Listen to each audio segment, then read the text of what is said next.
long-term commitment to continue to invest in the core of the city, even though they intend to go to Brook Park.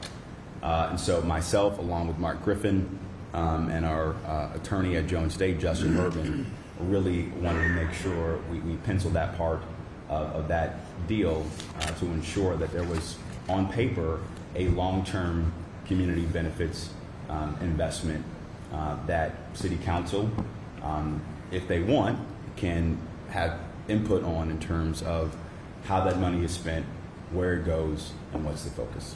Mark, you want to add in? Or Yeah, Jessica? Or Jessica. Sure.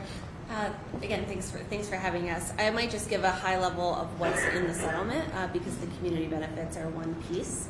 The first is a $25 million cash donation to the city of Cleveland for the benefit of the lakefront. The second is HSG will handle the demolition and getting the site pad ready. So that's something that they will handle at their cost. We estimate that it's going to be $30 million. If it costs more, that is up to HSG to swallow, and not the city of Cleveland. The third is another $25 million paid in $5 million increments that will also be towards the lakefront. And then, as the mayor said, we really made sure that there was a substantial amount of dollars set aside for community benefits. That's $20 million for projects to be determined. So I think your question is who has negotiated the community benefits projects. Those projects have not been defined yet in the settlement with HSG. Okay, just as a director, if you want to follow up. If I could just add, this was a package, so everyone, whole government approach, was involved in parts of it. So it's not as though there was one section for one person, but this was a whole of government where everyone who had an interest was involved. And I would also say this, which is it's a package deal. It's not a single piece here or a single piece there. It's an entire package. But and that all sounds great. I just guess what I want to double down on is at the end of the day, someone had the authority, and was it the mayor? Just want to make sure I asked the direct question. I had the authority. The authority. So you negotiated the deal directly. Yes. Okay. With the support of my team. Okay. So. That's cleared up. I just want to make sure that I double back on the community benefits as we're developing the community benefits, and we're not discussing or debating the legislation today, but why and didn't we have a conversation, because eventually was the Haslam Sports Group and everybody made aware that council would have to approve any agreement which would include the community benefits side of it before we made that announcement. Given the nature of the settlement, in order for this thing to happen efficiently and effectively, it is of my thought that the community benefits would be outlined after the settlement agreement, which gives the City of Cleveland, which includes obviously City Council and HSG, the ability to negotiate where that money goes. Okay. All right. You mentioned a little bit more about the pad ready. I want to make sure that, and I do have others that want to talk, the pad ready conversation, does that mean that they're actually going to remove everything to make it, shovel ready? Because a pad is still a pad. I mean, it's like leaving a foundation when you demolish a house. Or is all of that going to be taken up, or is that just going to be pad? Yeah, to the council president, the definition of pad ready is kind of spelled out a little bit more in the ordinance that I know we're not talking about, but it includes everything that we would need to do to be able to start work to develop that site. So it is not just demoing, it's also clearing everything. It's making sure that any utility work that's done, any environmental remediation, all of that is part of the pad ready scene. Okay. And for the law director, just to make sure that I clarify this, the settlement agreement, and the mayor, if he would like to chime in, the settlement agreement is contingent upon council passing legislation, right? Parts of it. Parts of it. Could you clarify that, what you mean when you say parts of it? Sure. First of all, there are no kings in America except for LeBron. So we don't have the authority with a stroke of the pen to settle everything, but there are parts where the law director has authority to settle, and then there are parts that are required for City Council to approve. So parts of the settlement agreement could go without City Council approval, but it is a package deal. And so I think, as you said in your opening, Council has authority with respect to real estate and with the acceptance of donations. Okay, so, but you said that the entire deal is going to be sent to council. Am I hearing you correctly, or are you saying only parts of it is going to be sent to council? Well, I believe that the legislation includes everything. So the legislation and the term settlement, or the settlement term sheet, which is part of that, is being submitted for council approval. Okay. Well, one of the reasons that I really wanted us to get here is because there's been a lot of legal minds calling me over the weekend. I'm not an attorney, but a lot of legal minds, some have said that council does not have the authority to approve the settlement, and I'm telling them that we do, especially with major components of it. So just want to make sure that we have clear guidelines and that we're making sure that we know what role we have to do, which you're saying the real estate side, and to accept and expend authority with cash. Correct. The law director is not a king. The other thing that I want to make sure that I ask is, oh, on that point, Yes. Councilwoman House Jones, on that point. To the chair, to the law director, you said points of council, parts of the deal, council will have an opportunity to weigh in on. Can you explicitly lay out what parts of the deal does the law department have control over versus council? Thank you. Director? Trying to get the microphone on. So the law director has broad authority to settle all claims and lawsuits involving the city. But there are also parts of the charter that create limits to that. So basically everything other than the 2 one-year options, the demolition of the stadium itself, making it pad ready, and then also the acceptance of the donations. But then in terms of actually dismissing the cases in a court of law, that's the law director. In terms of accepting money that isn't a donation, that would be the law director. So everything other than the 3 that I just outlined is not within council's purview, but it is part of this legislation that we're putting for your consideration. Just as a follow-up to that, and this is something that we're going to probably get some legal opinions on, because it's our understanding that council would have to approve the entire settlement agreement, which is one of the asks that I was going to have of the administration, is that we need to see the entire settlement agreement and not just the term sheet. So right now in the legislation that's being prepared, even though I know that we're not deliberating on that today, but all we have is the term sheet. We need to see the full agreement so that our team could be able to look through it as well. Let me just say this: the substantive terms are all there. They're always, whenever you draft a final settlement agreement, you have questions about, where's the venue? Who gets notice of different things. So there's a lot of extra legalese, which is important to lawyers. But you have in front of you every substantive term of the settlement. So we're going to get the full agreement. I believe the way it is structured is that we are asking for your approval to enter into that finalized agreement. So, for example, we will have discussions about defining what a pad looks like for more detail. But what we're asking for in terms of the ordinance is the authority to go negotiate and enter into those agreements. Consistent with the term sheet. We would need to see an agreement. We would need to at least if this council would want to do our due diligence and understand and see the agreement. I think that is very critical for us to be able to make an informed decision. So that's something that I want to be on record that we're doing. Mr. President. Councilman Conwell, on that point. On this point, can you request for the notes also? Because you have to build up to 100 million, and you got 25 million here and there. They have a project team, so I know that they had notes that they worked together to move up to those points.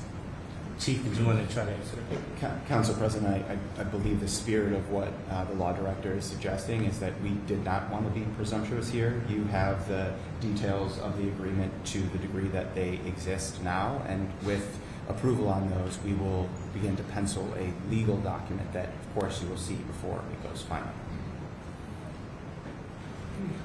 I have a little concern about that, because that would seem like it's a little rushed and it wasn't thought out, and we'll be voting on something and making decisions on something that really we haven't seen the details of. So that's something that's a little bit concerning, and just want to make sure that I want to go on record that we probably would need the entire agreement when we do deliberate the legislation. Okay, Council President, understood, accepted. All I'm suggesting is what you see now is the complete Entire final agreement. term, Thank and you. we'll make sure you see. Okay, thank you. Thank you, Mr. President. Thank you so much, Councilman. Last but not least, and then I'll turn it over to a couple of my colleagues, and then I'll have a few more questions that go on the back of the agenda, but I want to give my colleagues an opportunity, especially the majority leader or the dean if we have questions. But what numbers were used to make sure that we determined how the city was made whole? Our estimates say that it's been approximately 700 to 750 million when you look at everything from original construction, interest on the debt. When you look at the capital repairs that we put in place, almost every year we're putting money in the capital repairs, infrastructure to support the area around the stadium, operations, the amount of police that we put in, and all of those different things. How did we have a baseline to actually demonstrate how the citizens of the city of Cleveland are made whole? To the Council President, I want to be unequivocally clear about this. In no world would I ever try to leave money on the table. Now, if I could have got $700 million, don't you think I would have got $700 million? Right? So, in this negotiation, they weren't offering that much money. And we had no idea how the courts were going to come out on this. Let's say we won on our partial summary judgment on breach of contract. Let's say we won that hypothetically. They appeal it. Where does it go? State Supreme Court. Who controls the State Supreme Court? Not us. Or the legislature. So there was not a lot out there for us to get.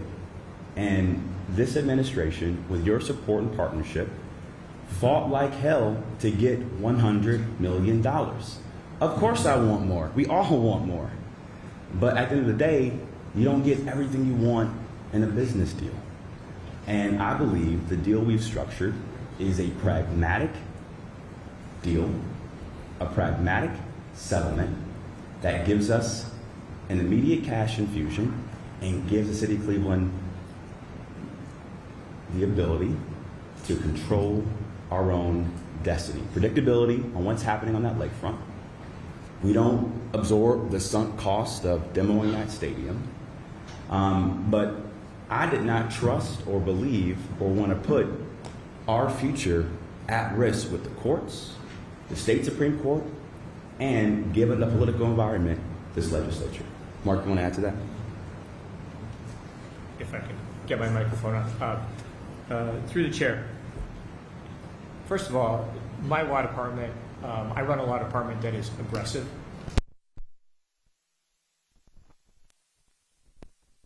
Of being driving hard. Park with respect to the third runway project that went on for 8 years. We don't give up, and we don't take settlements that are against the taxpayer interests. We fight for every penny. One of the reasons we brought in Jones Day and others. And as understanding that, I do want to make clear kind of what the baseline is in terms of the legal piece, which is we had two claims. We had a claim under the Modell Law, and we had a claim for the breach of the lease. Neither of those could result in a court order that the Browns would have to continue to play in the city of Cleveland. There was no legal argument that we had that after the lease ended that they were required to stay. So what we were looking at is a possibility and a likelihood that after 2029, our baseline would be zero. So let me talk a little bit about both of those claims. The first is the Modell Law.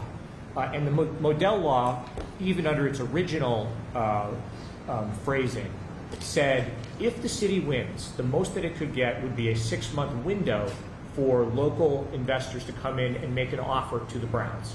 There was never a requirement that the Haslams would have to take that. So that first claim didn't give us the ability to keep the Browns here.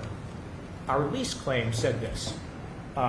You, the Browns, are violating the lease because you're negotiating already. You have to wait until the end of 2029. So for that, we could have delayed until after 2029, but then we had nothing left. So in terms of risk to the city and about planning for what happens, we knew that we couldn't keep the Browns forever. There's no Buzz Lightyear where they have to stay here for infinity and beyond. So our issue is, what is the risk? And the risk is that we would be left with nothing and a stadium that we would have to continue to pay money on. So, I think this is a good deal for $100 million. And if the question is, what is the baseline? The baseline is that after this, there's a risk of not just actually nothing, but an ongoing liability. So I think this is a good deal that protects taxpayer dollars. Once again, I want to make sure that I understand it had to be some, to Councilman Conwell's point, there had to be some baseline for the negotiations that actually gave us kind of where we started at, where we ended up at. Have anybody on the administration side ever calculated all of those costs and actually looked at all of those costs? Because once again, I'm giving a rough estimate, but our rough estimates come up to about between 700 to 750 million. I understand the rationale is that we could have ended up with nothing. Other people have called me over the weekend and said, we could have ended up with nothing. Totally understand that. But what was the number that we used to try to create the negotiation? It had to be some kind of baseline. Council President, I will continue to evoke King James and say that nothing given, everything earned. The baseline was zero because that is what the lease and the current deal offered us, zero. And so the goal was more. It was always more. And so really focus on trying to drive outcomes and the things that this body said was important, right? So 17 council members, not everyone is going to feel great about this deal, but there is absolutely one thing that we heard from the body, which is protect the general revenue fund and ensure that the city of Cleveland was not left empty-handed. And so with a baseline of zero and a goal of more, we have accelerated lakefront development. We have created a pad-ready site. We have brought in current value dollars to the city of Cleveland, and we are on a better course for our lakefront's future. And so the baseline number was zero. We do have calculations for how much the stadium has cost us. Certainly, we know how much we've put into it. We know how much it costs to operate in a game day. We know how much it costs to keep us and people going to those games safe. But when it comes to how we engaged on this negotiation, we took this body's commitment first. Protect the general revenue fund and do not leave the city of Cleveland empty-handed.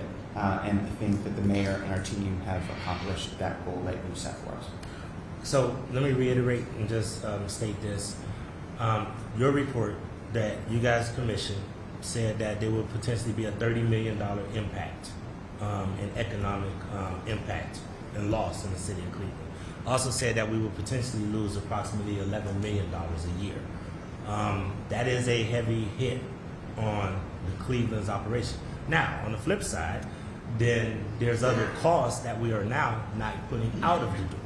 So my real question is, have we looked at the numbers, to Councilman Conwell's point, to look at what we are saving by not having to support this operation compared to not just the deal? So that's where I'm trying to understand how are the taxpayers going to be made whole, because at the end of the day, that's an important number for council to understand as we deliberate and as we determine how it goes. I'll be honest with you, I know a lot of members on this body believe that $100 million is not enough. When I've been asked, I don't know. I don't know. And the reason I don't know is because I just want to understand the baseline. I want to understand how we got to that point. I understand that you're saying it started out with zero, but at the end of the day, the taxpayers of this city have ponied up a lot of money to support this business and this corporation. And I want to know if we're going to come out of this net positive or net negative. That's what I'm trying to understand. So if at some point in time we can have Jessica to try to work with us on that, that'd be great. Sure, and I'm happy to respond, to further questions. But I do want to emphasize that the impacts that you're talking about are the impacts of the Browns leaving Cleveland, not impacts of this settlement. So as we said, the Browns have made it very clear that they were going to Brook Park, that there was a lot of ways that we tried to stand in the way of that. But as our law director said, there was no way for us to force them to stay in Cleveland beyond 2029. So all of the impacts that you're talking about our impacts regardless of whether we have the settlement or not. The benefit of the settlement is that we now have $100 million in hand to help us mitigate all of those impacts. So happy to talk about impacts to syntax or admission or parking or any of those, but it might be better to do that in writing as opposed to going through all the if you big numbers could, here. if our policy team can work with you, like I said, I'm not trying to boil the ocean or boil Lake Erie today. What we're Yes. trying to do is start to frame the conversation so that this is the first time that the public gets a chance to really understand the merits of the deal, which is going to take some time for us to figure it out. But right now, we're going to stay focused on process, timeline, and also making sure that we understand, how this negotiation took place. Okay, I do have some questions about the lease, but I'm going to put myself back on the list, and I'm going to go to my colleagues. Right now, I have Councilman Michael Polensik, Councilman Brian Casey, Councilman Richard Starr. Thank you, Mr. President, and my colleagues. I'm glad that the mayor came up. Glad to see you today. Part of the challenge, and I think the council president outlined, is trying to understand the whole process of what took place here. And part of my frustration is that the council collectively, we have not been briefed for God knows how long. We have not been briefed for God knows how long about where negotiations are, what's been taking place. So we're picking up, watching TV, picking up articles in the paper, and that's how we're getting our information, which to me, I take a different approach. I want to be aware. I didn't get elected to just ignore what's going on around me. I got elected to represent and serve. And I also want to say this. I appreciate you picking up articles in the paper. And that's how we're getting our information, which to me, I take a different approach. I want to be aware. I didn't get elected to just ignore what's going on around me. I got elected to represent it, to serve. And I also want to say this. I appreciate Jimmy Haslam calling me on Saturday. We talked at length. It was a good, frank discussion. I expressed to him my concerns and my issues, and I heard his concerns and issues as well. It was a very cordial discussion. It took some time, but regardless, I want to thank him publicly for him reaching out to me to talk about this. Here's the issue that I have. I'm looking at it, the deal that's proposed. And first of all, I want to ask the law director, Mr. Chairman, if I may. Sure. Is the lawsuit still in place?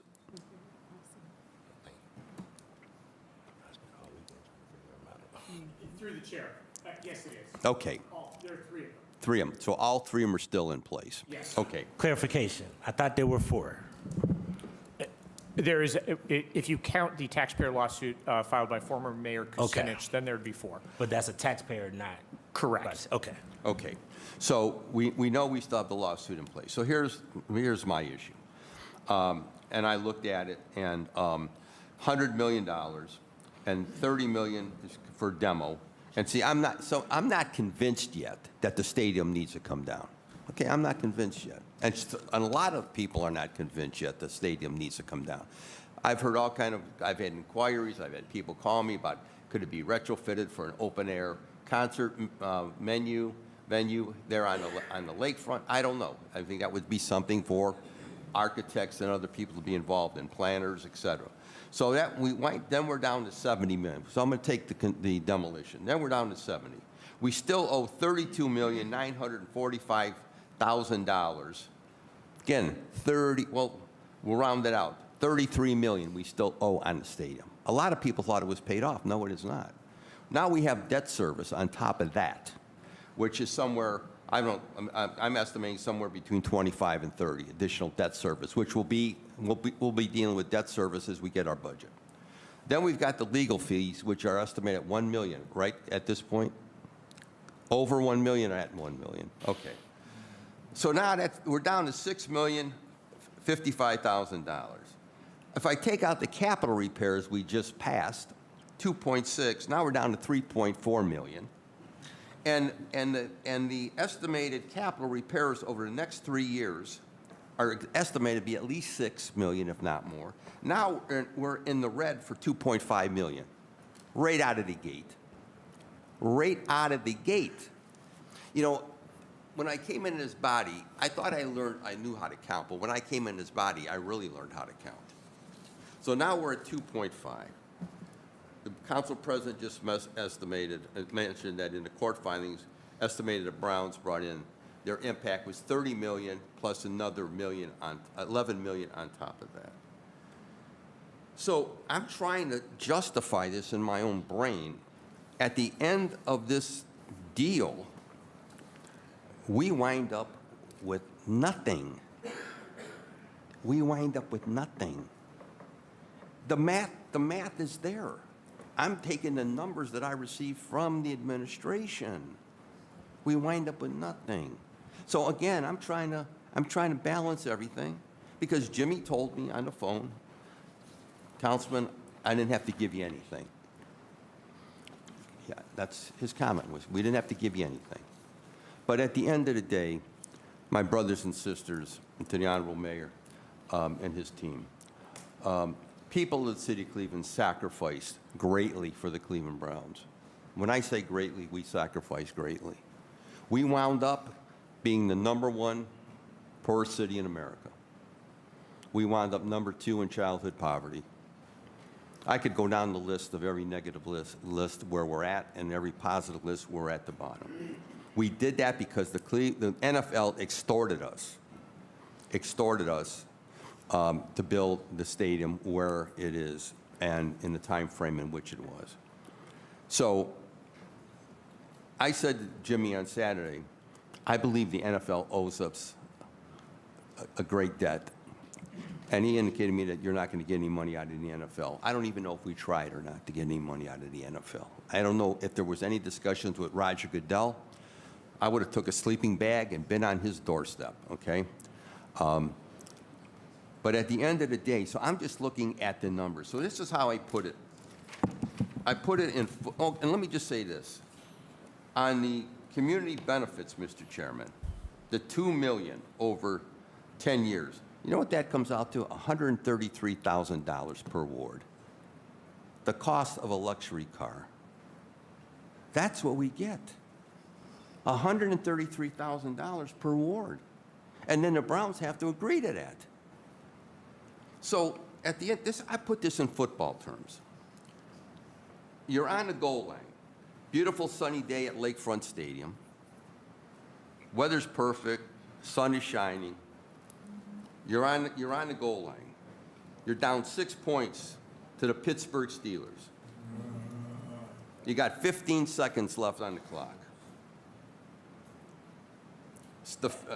Junkins is behind the quarterback, and he's ready to go.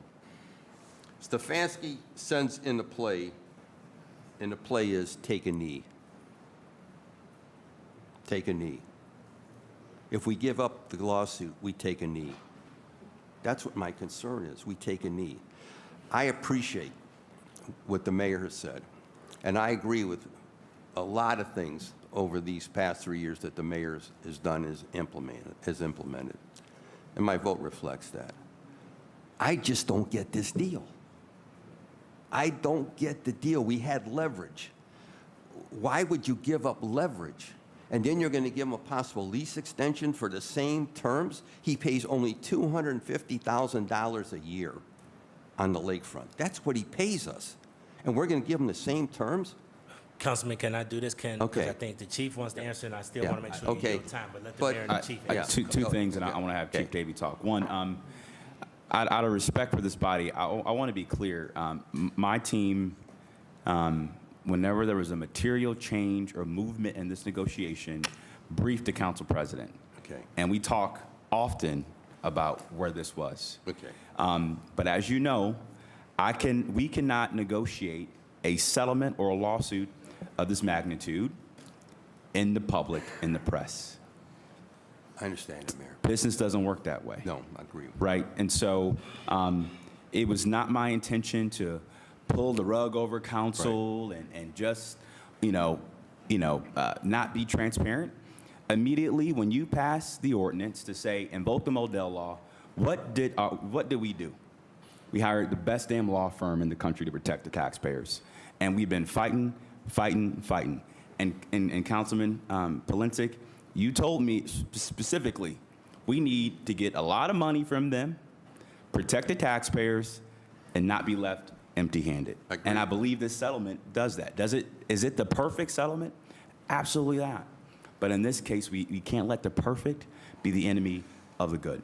And I want to make sure I clarify that I did not know the specifics of the terms, only that you did not feel that they offered enough and that you were still negotiating. So I don't want to make sure this body is clear that Blaine Griffin didn't know the details of all of that. So I want to make sure that we clarify that, make sure it's clear, okay? Mr. Chairman. Mr. Davey, and then On the point. on that point, Councilman Jones, just on that point. And Councilman Polinsik, would you allow Councilman Yes. Jones? Yes, I would, Just Mr. on Chairman. that point, Yes. Councilman. And please be brief. Thank you, Mr. Chairman. To the mayor, just listening to, I'm quite sure all of us and Clevelanders are sad this morning about the loss of the Browns and the city of Cleveland, what it fundamentally means for us. My question is, and then a lot of us sitting here at the table, we're not briefed about the negotiations when they started.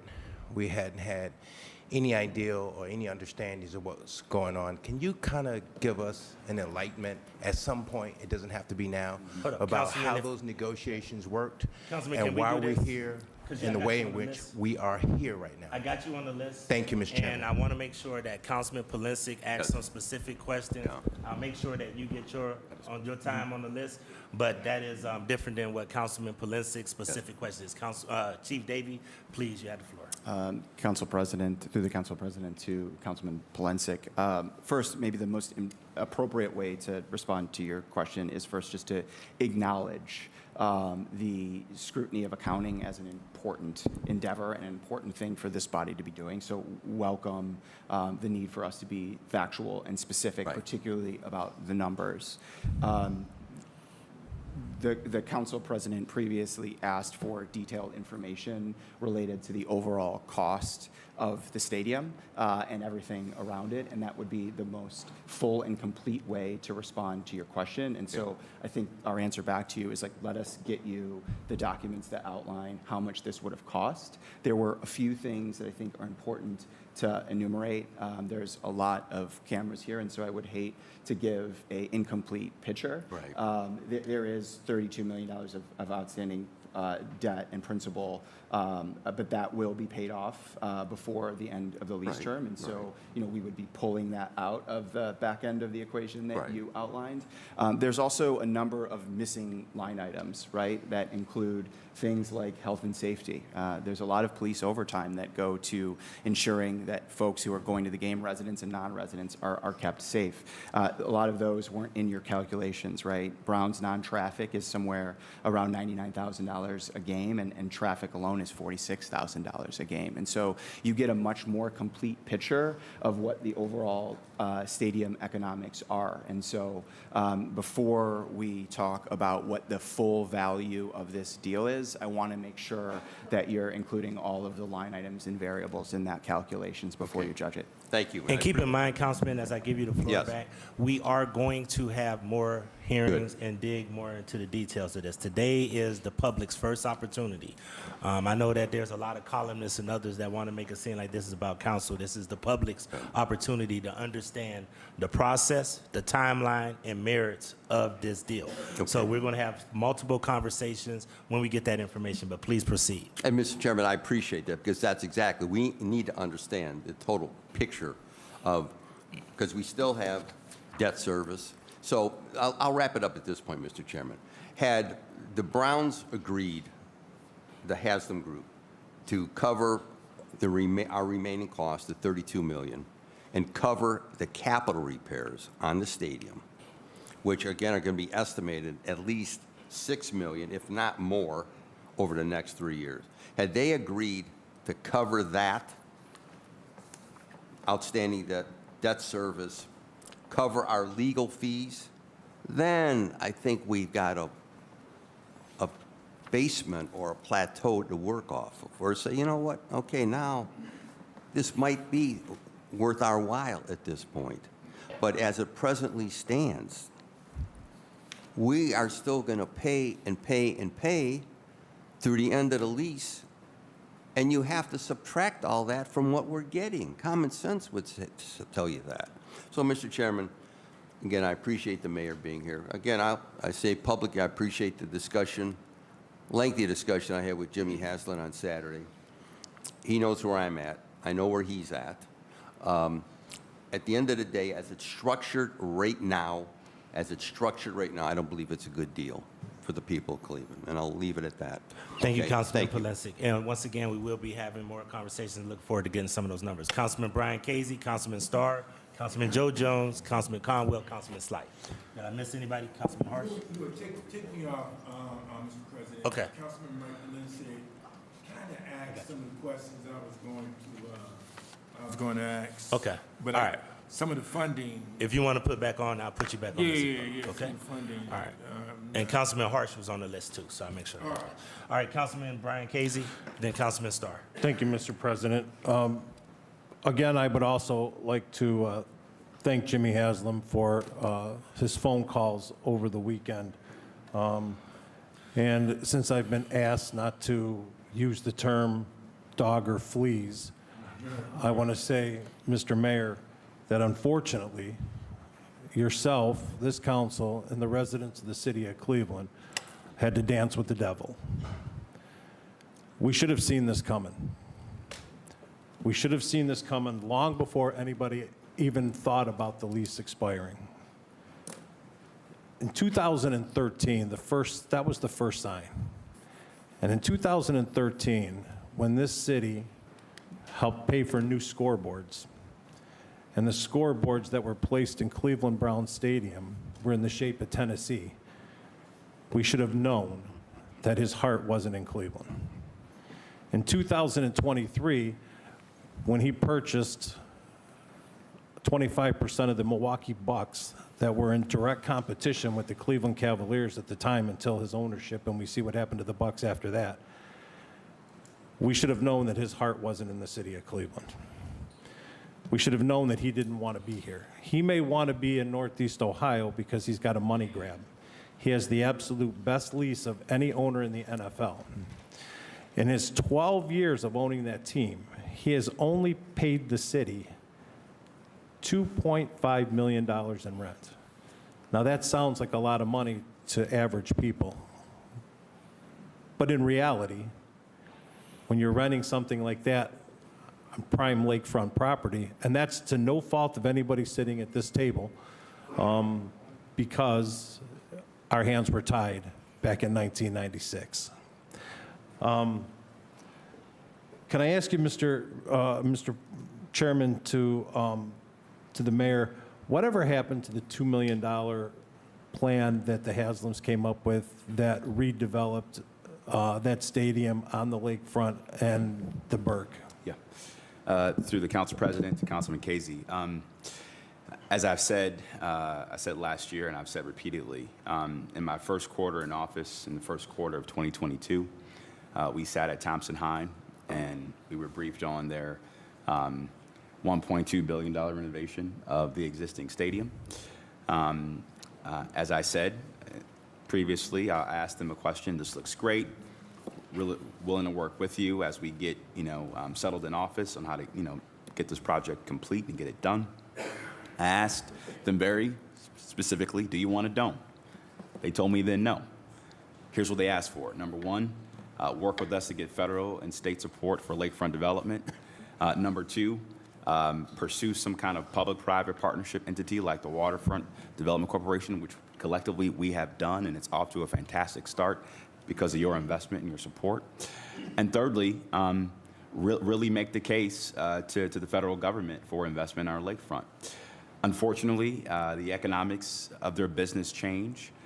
They made a business decision not to go with that plan, and I don't know where that plan sits. But as you know, we picked our own designer and did our own master plan for the lakefront.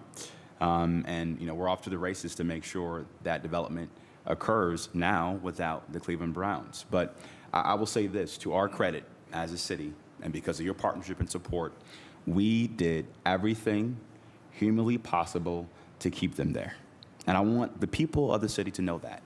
Number one, we offered $461 million over 30 years without risking our general revenue fund. Number two, myself and the county executive went downstate to try to get money to support our initial offer. But again, them getting $600 million, I never could have anticipated that level of investment from the state, because historically, they've never given any sports franchise in this state that much public money. And then they get the money, and the legislature undermines our attempts with the Modell Law.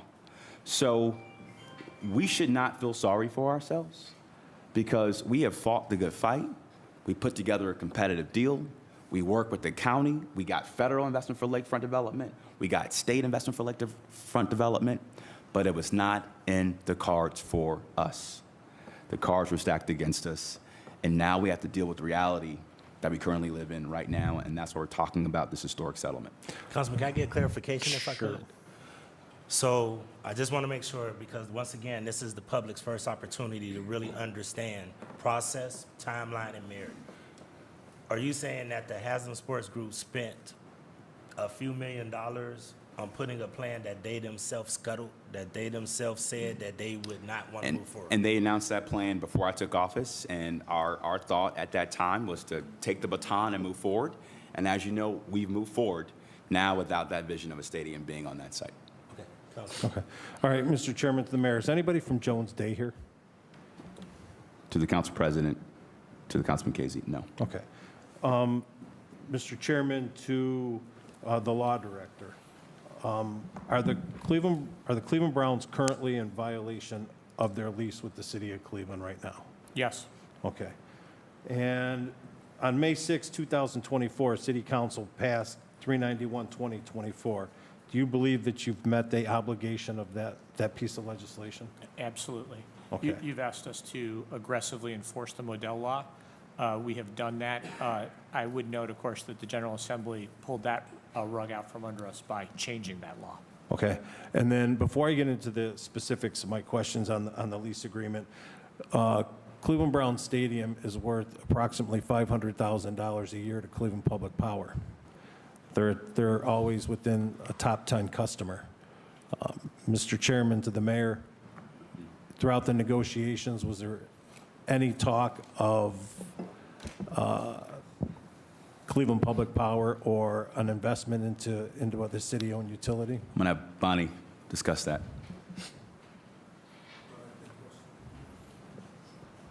So thank you for that question. Thank you for having me here.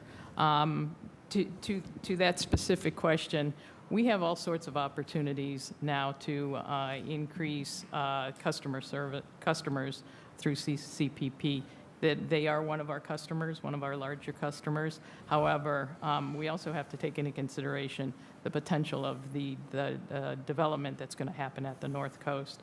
The increased power request, that the improvements to the Rock and Roll Hall of Fame, the electrification at the port that's happening, and even the recent agreement that we have with Bedrock. These are all new customers, and we are aggressively pursuing new customers time and time again. We look at the development at the North Coast to be another opportunity for CPP. Thank you. All right, if we can move into the... Can I get a point on that? Just a point. Councilman Casey, would you allow Councilman Conwell a point specifically on that? I'm being very rigorous on... I'm always on that point. Let's not lose that $500,000 that's on the table. Go after them. You didn't really answer his question that he asked you about that $500,000. Let's still go at them. You don't lose any money whatsoever. You go at them aggressively. You go back at them and forget that zero-base stuff. Get that $500,000 to be in addition to what you just narrated, Chief. We still can go after them, Mr. Mayor. Thank you. Thank you, Councilman. Councilman Casey. All right, and then, Mr. Chairman, to the mayor or the law director, in the lease agreement that we see in the term sheet that we're seeing, Section 1 is what the Haslam Sports Group or the Browns agreed to. Section 2 is what you're saying that the city of Cleveland is agreeing to, correct? Is it correct? That's correct. Okay. So if I could just ask you a couple of questions. Under Section 1F, cooperate with and assist the city ensuring the interests of public health or safety with regards to any effects of the operating Hopkins Airport or the Browns' new stadium in Brook Park, Ohio. What is their role in helping that? Well, listen, again, we've been trying to be pragmatic in how we operate in this new reality we're living in now with them going to Brook Park. I've already had initial conversations with the mayor of Brook Park on are there some opportunities for us to collaborate, whether it be on revenue sharing, if we're doing infrastructure for the airport, how do we coordinate with the Browns project in Brook Park? With that development going on in Brook Park, adjacent to our nearly $2 billion modernization of our airport, is there an opportunity to create some kind of business district or innovation district that can create more jobs that we can get on city land adjacent to the Brook Park land? So again, it's all about, trying to make the best of the situation, finding some new revenue opportunities for the city to make sure that as this development takes place, we are trying to optimize revenue and investment to the city of Cleveland, especially as we pursue the largest modernization of our airport that we've had in 25 years. All right. And then Section 1G, right? Use every efforts to assist the city regarding infrastructure plans related to road and air travel with respect to the Brook Park Stadium mixed use and then the airport.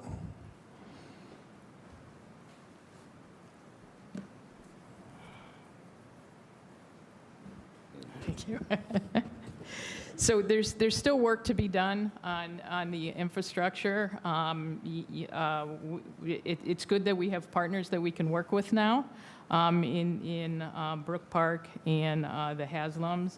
The council president knows the work that was done on Friday with NOACA as far as the traffic study goes.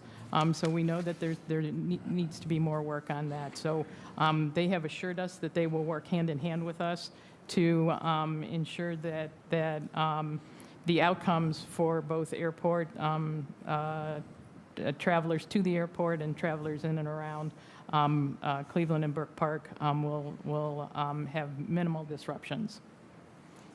Okay, and then H, if Brook Park Stadium mixed-use project is prevented from being completed or otherwise becoming operational as a result of any action, event, or circumstances not caused by the Browns, which means that it could be a tornado, right? I mean, it could just about be anything. And the Browns continue to play the majority of their home games in Cleveland after the scheduled termination of the lease, inclusive of any agreed-upon lease extension. Then the Browns shall have no obligation to set forth 1B, C, or D of this settlement or the term sheet. So we can't control some of that stuff, but this is saying that if they're not up and running by the time they want to be up and running, they don't have to be obligated to anything in B or C or D, correct? To the councilman through the chair, sort of. What it says is, if at the expiration of their lease, they are still playing games in the city of Cleveland, meaning presumably we have entered into a new lease or we've extended beyond what's in this settlement agreement, then we will be renegotiating that lease. And so we will revisit what's in B, C, and D, the demo, the funding, because all of the impacts that we've talked about today would no longer be as relevant. So we would renegotiate that lease and capture those benefits in that renegotiation. All right, if I can move on to Section 2, we'll go to subsection C, which is the Dennis Kucinich lawsuit. How are we supposed to prevent an individual from going forward with their own lawsuit? Sure, because a taxpayer lawsuit is brought on behalf of the city of Cleveland. So we've already moved to dismiss that case. We believe that he doesn't have appropriate standing. But the other piece is that once it's settled, there's no lawsuit to continue as a taxpayer action. It essentially asks the city to do something that the city is not doing. Well, we're already suing the Browns. We are in litigation. We have 3 cases already pending. And if and when we settle the case, then there will no longer be viability for a taxpayer action on the same topic. Okay. Under F, it says use best efforts to assist the Browns with public safety planning and utilities in connection with operations at the Brook Park Stadium mixed-use project. I want to ask if that has anything to do with a potential agreement between the cities of Brook Park and Cleveland for game day operations in regards to providing any type of public safety efforts. To the councilman through the chair, that's not currently contemplated, no. Okay. And then G is the termination of the lease, including any extension of the lease. Terminate the agreement between the city of Cleveland and the city of Berea concerning the allocation of income taxes paid by employees of the Browns. Mr. Chairman, to whomever would like to explain that one. Through the chair to the councilman. So we entered into an agreement with Berea several years ago regarding where is the home of the Browns? What taxing district should have it when the Browns play their home games here in the city, but their practice operations are in Berea? And so because there was a split between where people work, we entered an agreement with Berea based upon the fact that the Browns were conducting their business in the city. Once the Browns are no longer conducting business in the city of Cleveland, that agreement becomes moot. To the councilman, I will also add that accounts for 0.3% of the income tax collected by the city. Okay. And then the last one, I don't know if this is the city or if this is city council, right? Use best efforts to seek Cleveland City Council's approval of the parties' formal settlement agreement as needed. I think today's conversation is that first step, sir. Okay. So I won't go into the other ones. I'll leave some of this to my colleagues. I kind of look at this like dating a girl that doesn't want to be with you anymore. We've all been there. Right? And if, in regards to that relationship, right, common sense tells you, let her go and never think about her again and move on. But your heart tells you, right, that team belongs in the city of Cleveland, that is a Cleveland thing. And I don't want to hear from anybody, it's 15 minutes south of here, right? It's only, we're still going to benefit because we're not going to benefit like having that team here in the city of Cleveland. And we're all in campaign mode right now. And let me tell you, the number one things at the door that people want to talk about this past week was that move of the team. We can put lipstick on a pig, and it's still a pig. We can say that we're going to redevelop the lakefront. That is all glitz and glamour. But those individuals who were sitting in Old Brooklyn, West Park, Glenville, Collinwood, Huff, who cannot afford to go down here, and they're all sitting around enjoying a team that has brought us nothing but absolute misery with the 75, 144, and 1 record under the current ownership. Anybody who wants to get in bed with an individual like that, I hope your heart doesn't lead you down the wrong path. There's plenty of jobs in the city of Cleveland. Whether that is redeveloped on the lakefront or it goes to Brook Park, people are going to work. It's going to be a sad day when that team is no longer playing on this lakefront. And a lot of people in this room remember, and a lot of people don't because you're too young. But when that team left before, and I understand that there's a difference between Baltimore and Brook Park, but if you're a true Clevelander, somebody who was born and raised in the city of Cleveland, and as a kid ran the streets of the city of Cleveland, you always knew you were going to do one thing. You were going to either go to that stadium, whether it was an old municipal stadium, or if it's what I'll always call Cleveland Brown Stadium, or you were going to sit in front of that TV with your father, and you were going to watch that football team. That is one thing that was for sure. And the one thing that you always had was it was Cleveland. And don't be surprised, and it'll be me, when I introduce a resolution telling him to leave our name. and our colors. He won't do it. We know that. He'll snub us. But I'm going to tell you, when that moves to Brook Park, that team is no longer a Cleveland team. I don't care that it's right across the street from a street that I represent. It's not going to be the same. Thank you, Councilman. I'm going to go to Councilman Starr, Joseph Jones, Harsh, Slife, Moore. And once again, please remember what we are here for, to talk about the process, timeline, and then also make sure that we deal with any merits. I know that the mayor is here, so I want to make sure we're respectful of everybody's time. Councilman Starr, Jones, Harsh, Slife, Moore. Thank you, Starr, Council have the floor. President. I do read the rules all the time, but I definitely want to talk about more so on what are the solutions with this deal currently right here in front of us. And one thing I definitely want to ask to the chair, to Mayor Bibb, I understand that you and your administration and your team been having negotiations with the Haslam sports groups to be able to get us here. Can you explain when these negotiations possibly first started with your with your administration through the chair?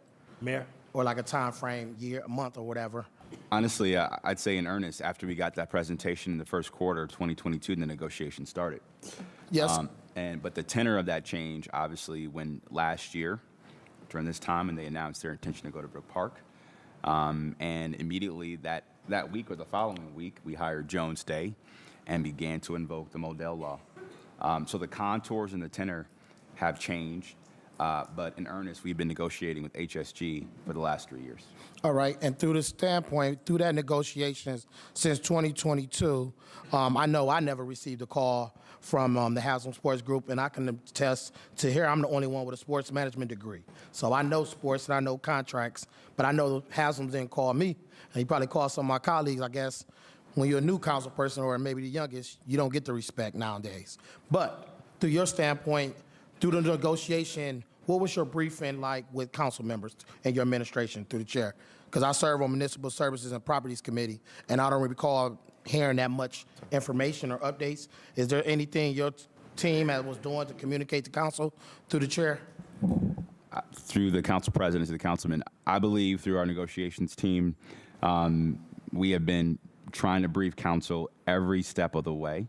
I know HSG had separate conversations with this body. I believe last year in the spring on the contours of our initial $461 million offer.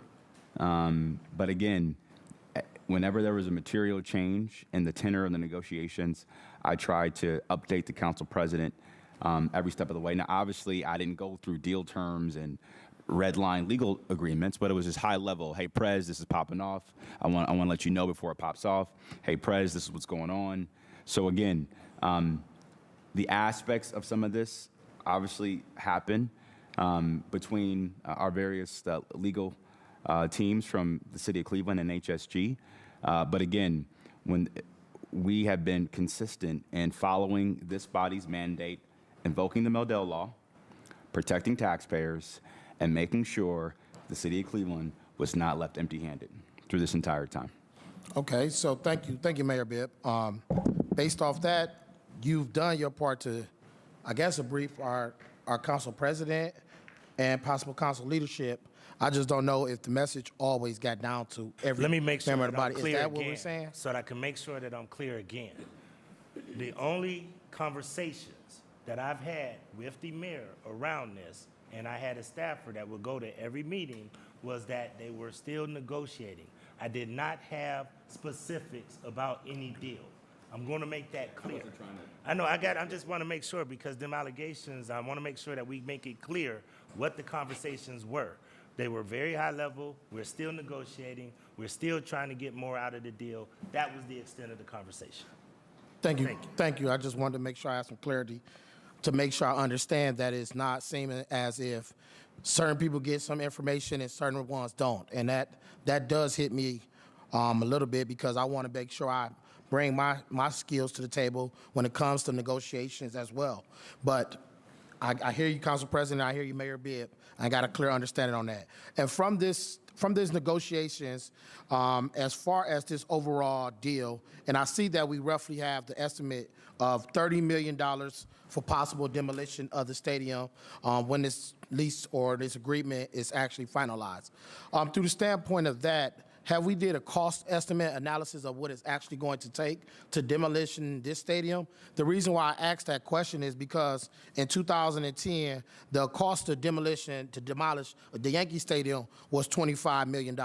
So you telling me within inflation, time has passed, as well as where we are at in the climate today, in 3 or 4 more years, it's still going to cost roughly around the same amount? And if so, how did you come up with that number for an agreement of $30 million through the chair? To the councilman through the chair, I will just say that, one, we have done some initial estimating and anywhere between 25 and 40 million, depending on what the site work is. But just to clarify, that demolition and site work will be undertaken by HSG. So any costs that will go up, because let's face it, costs aren't going down, they're going up, will be handled by HSG and not the city. So 30 million is an estimate of that value, but it's frankly probably a low estimate of that value. All right, because I wanted to make sure, and through the chair, based on this agreement, it does states that they will cover all costs. And right, see it right here, making sure we all on the same page. Because I've seen that a rough estimate has shown that any large facility, modern stadiums, can range from that 25 million up to about $2 billion. So I don't want us getting into an agreement where we say, hey, if it's $50 million, and then next you know the city is on the hook with paying the additional costs. But I'm glad that we have some type of legal boundary that they will also cover any additional costs to the stadium. In addition to that, I definitely want to make sure we just got some clarity. Why do we have a November 25th hard deadline for this settlement date to pass through council, given the amount of time that we have left on the calendar for council to actually vet it in each department, including Municipal Services Committee, DPS Committee, as well as Finance Committee? Why this hard stoppage when there's things that we want to legislate for our community that we can't pass that fast? So why do we have to pass this so soon? And what's the time frame, or why? Through the chair. To the councilman through the chair, the term says that the Browns have agreed to pay the city $25 million on December 1st of this year, or if later, the date that all of the settlement negotiations are approved by this body. So November 24th is a deadline in order for us to have those funds in hand on December 1st. If council does not want to or is unable to take action by November 24th, it simply delays when we would get that $25 million check for the city of Cleveland. So through this ordinance or this agreement, if we don't pass it by the 24th of 2025, and we somehow look at vetting this probably sooner in the first quarter of next year to council, that means that $25 million is still on the table for option for us to be able to receive that gift or that donation through the chair? To the councilman through the chair, it would still be $25 million. It would just delay when that funding would come to the city. And thank you. And throughout this whole negotiation, when the Cleveland Brook Park Browns move to Brook Park, who will be the owner of that new stadium and that facility through the chair? To the councilman through the chairman, I'm not sure, but I know it's not going to be the city of Cleveland. But I don't know who's going to own that new stadium. Okay. So we don't know who's going to own it. All right. Through that, when you talk about community investments, do we have enough community investments that the Browns can make as a part of this agreement, such as funding for education, infrastructure, or policy safety initiative through this agreement that we currently have in front of us? Administration. Sure. To the councilman through the chair, there's $20 million set aside in this agreement for community benefits to be defined by this council. And that's through 10-year durations, increments of $2 million each year through the chair? Correct. Okay. And within that agreement, what about job opportunities? How can this agreement ensure job opportunities for Cleveland residents, both during the construction phase and the long-term effect with this agreement? Yeah, to the councilman through the chair, I think there's a couple different ways, and I think that's a great question.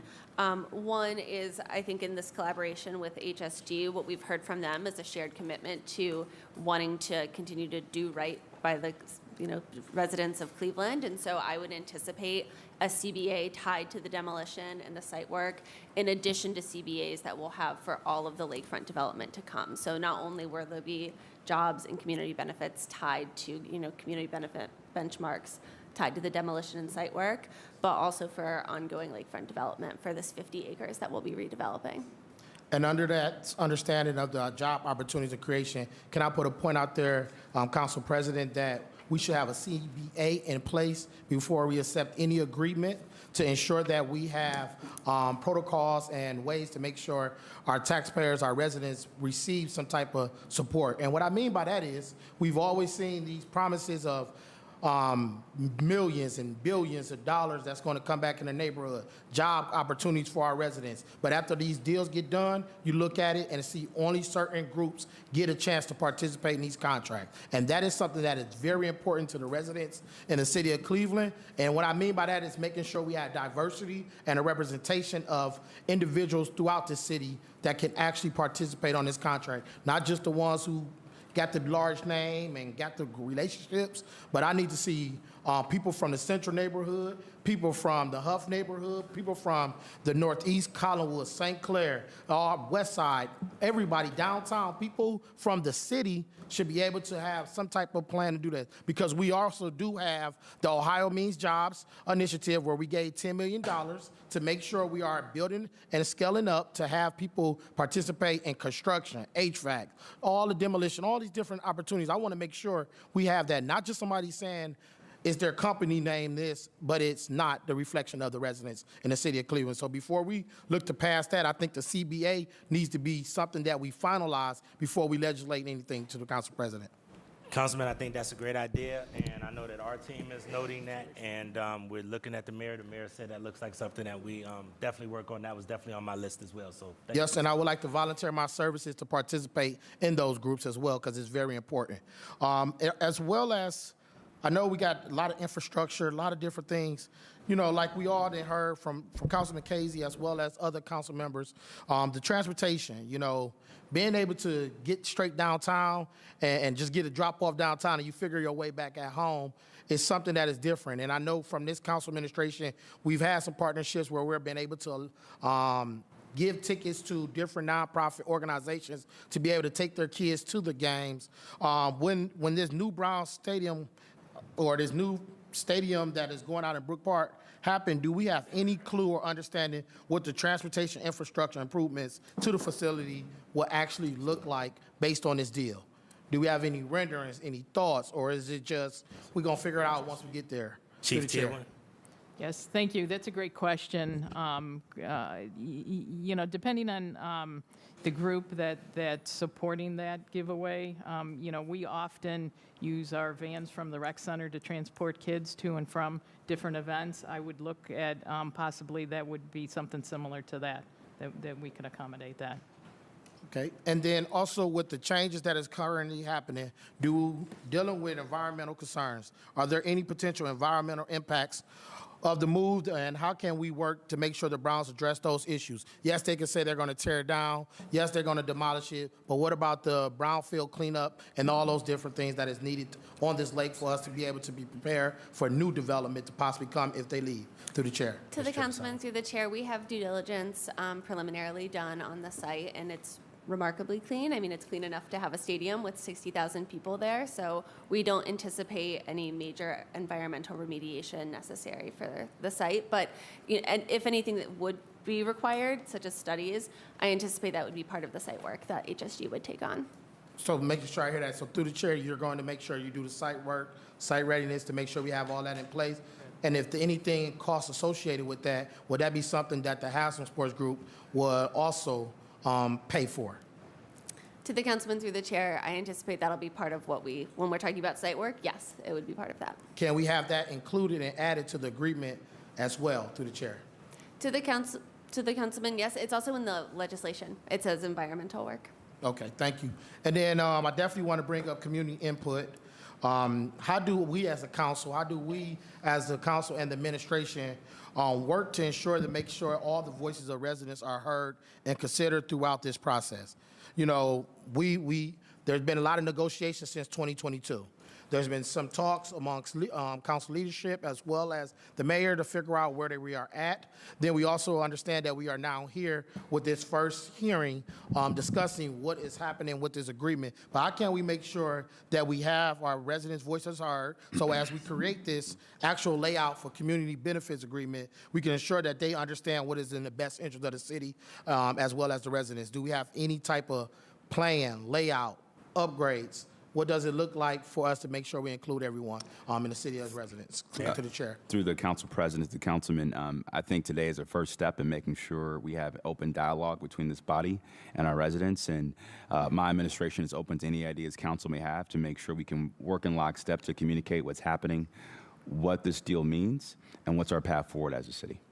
Yep, and thank you, Mayor Bibb, as well as administration for coming here. I definitely want to just lean on my colleagues to make sure you understand that council plays a significant role in the Brown Stadium negotiations. The council must approve certain aspect of the agreement for it to move forward. Specifically, the council is required to authorize elements of the settlement, such as demolition of a citywide owned property and extensions of the Browns lease at the current Lakefront Stadium if needed. Meaning, council members, we have to do our due diligence to make sure we have the good deal in place to help support this initiative without leaving any crumbs on the table, anything. Me personally, I have not met a girlfriend that don't still want to be with me. So, you know, at the end of the day, it is only best suited that we just work together to make sure we can get what we can get, which makes sense for the residents as we work through this. And I say thank you, everybody. Thank you. And once again, Councilman, to reiterate, this is the first opportunity for the public to really understand the details. This is us bringing it to the light, and that's what we're looking forward to doing. And I do want to make sure I clarify something that we have stated earlier, that we believe we need to approve the entire settlement. And we'll look at those, and that's the conversation that we'll be having, that conversation at not points. That's the reason why we asked for the entire agreement as opposed to just the term sheet. Okay? Councilman Joseph Jones, and then Councilman Christopher Harsh. Thank you, Mr. Chairman. I'm going to be as brief as I possibly can. A lot of the questions that were asked of the mayor earlier by some of my colleagues, I was able to take diligent notes. Certainly, Mr. Chairman, thank you, and thank you to the mayor of the city of Cleveland. This is a sad moment for our city, and I heard one of my colleagues talk about the fact that he was here in 1996. I was also here in 1996. I wasn't serving on the council, but I was sitting in the audience when then Mayor Mike White had lost the team, and it was a fight. He rolled his sleeves up. Art Modell had made the deal. He left the city, took the Browns away from our city, and our city fought back. And we were able to bring that team back here to the city of Cleveland and start anew. When Haslam took over as the owner of the team, I was excited about the new ownership. I felt that we had a new breath of fresh air. We had an owner who would keep his commitment to be in the city of Cleveland.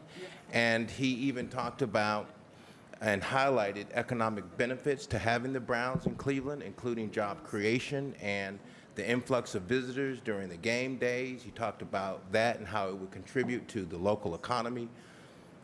He went on as far as to even help and raise funds and resources for local causes and issues. Sitting here and getting to this point is where my colleague Richard Starr brought up the issue of communications, of what went wrong, what happened. I think there were some other discussions about who was sitting at the negotiation tables. And at one point, I recall that the state was going to and had committed funding to creating an overpath to the stadium.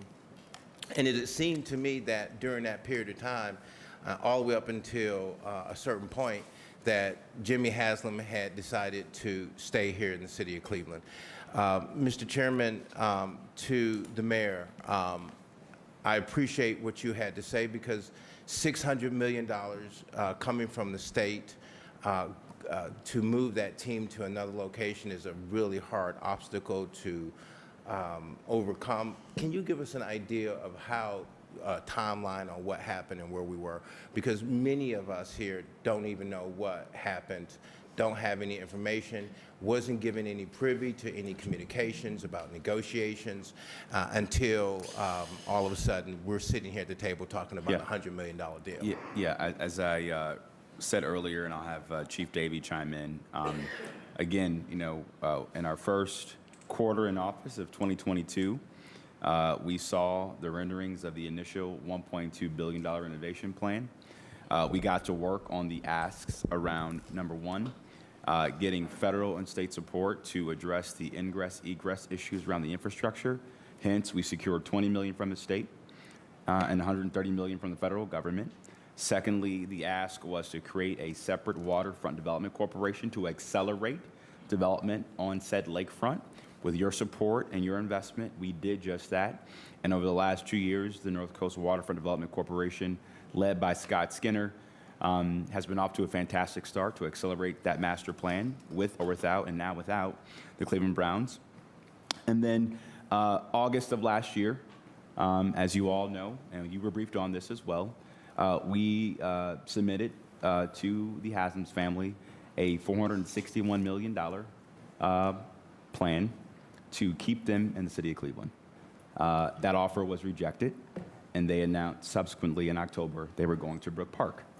Hence, I think at that council meeting immediately after I made that announcement, we took your mandate seriously, invoked the Modell Law, hired Jones Day, and now we're here. So again, number one, the state legislature decided to give them $600 million. I didn't have a vote in that. None of us in this table had a vote in that. Number two, the state legislature decided to gut the Modell Law. I didn't vote for that. None of y'all voted for that. These were the real headwinds we faced. And so my mandate then from you was, number one, make sure you protect our taxpayers. Number two, make sure you don't leave us empty-handed. And number three, make sure you continue the fight. And we did just that, and that's how we got to this pragmatic settlement to set up the city for its important next chapter.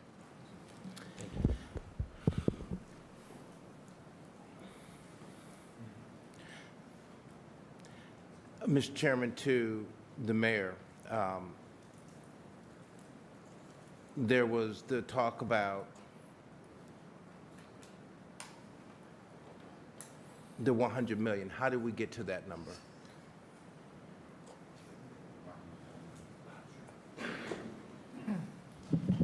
Through the chair to the councilman, we got to that number through a lot of hard work. Over the 3 years of negotiations, there were times when the discussions were friendly, and there were times when the discussions were not so friendly. There were periods of time where one party or the other walked out, and we didn't talk for months.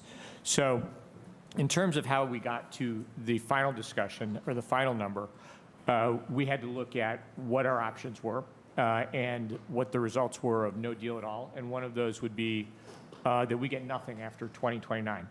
And so we had to evaluate what had been there.